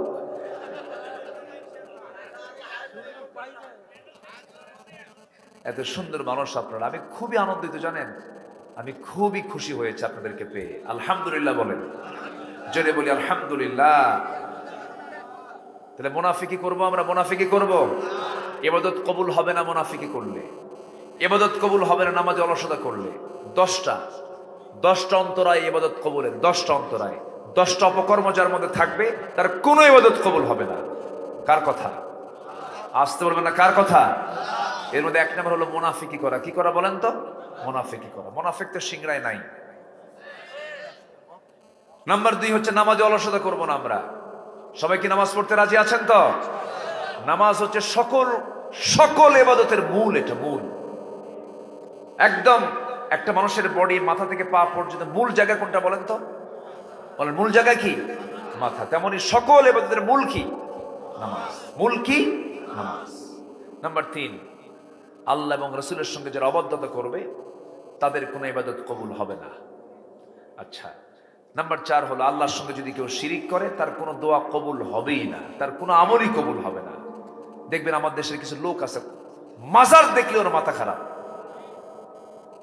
ট্রাক নিয়ে যাচ্ছে, মাজার সামনে পাইছে, বস ড্রাইভারকে বলে থামান, চাকা বাস্ট হবে, মাজার শরীফ। সামনে মাজার পাইলো, কসকসে একখান 500 টাকার নোটটা নিয়ে মাজারে দিয়ে বললো, বাবা আমার দিকে নজর রাখো। কি কথা কি বুঝতেছেন আপনারা? নজর রাখবেন কে? আর নজর রাখার জন্য বলতেছে কারে? বাবা। ওর ইমান আছে? ওর ইমান আছে? ওর টাকাও শেষ, ওর ইমানও শেষ, দুটাই শেষ। কি টানটা দেয় কি! খাজা দিল কর তাজা, ইসমে জালাল গাজার কলকি খাওয়া হালাল। যেরকম নাউজুবিল্লাহ। বদমাইশ কিন্তু এগুলো বদমাইশ কিন্তু কম না, এদের সংখ্যাও কিন্তু আছে, বেশ আছে। আল্লাহ তুমি এদের অনিষ্ট থেকে জাতিকে হেফাজত করো। জোরে বলি আল্লাহুম্মা আমিন। আমার অনেকে বলে, হুজুর পীর ধরা কি? আমি কি চোর ধরা কি? আমি পীর বিরোধী না, কিন্তু আমি পীরকে মহাব্বত করি। আবার ভুল বুঝবেন না যে হয়তো আমার এই কথায় অনেকে কষ্ট পেতে পারেন। পীর অবশ্যই সম্মানের। শাহজালাল ইয়ামিনে শুয়ে আছেন সিলেটে, উনি কি পীর ছিলেন না? ছিলেন। রাজশাহীতে শুয়ে আছেন শাহ মাকদুম, বগুড়ার মহাস্থানগড়ে শুয়ে আছেন কি বলে শাহ সুলতান বলখি, খুলনায় শুয়ে আছেন খান জাহান আলী রহমতুল্লাহ আলী। সে তুরস্কের মানুষ, কোথাকার মানুষ, রাশিয়ার মানুষ, ইয়েমেন থেকে এসেছেন শাহজালাল ইয়ামিনী। কোথাকার মানুষ কোথায় এসে রাজা গৌর গোবিন্দ পরশুরামদের বিরুদ্ধে মোকাবেলা করে রাজা পৃথ্বীরাজকে পরাজিত করে খাজা মঈনুদ্দিন চিশতি উনি তো আওলাদে রাসূল, রাসূলুল্লাহর বংশের মানুষ তিনি। তারা ছিলেন প্রকৃত পীর।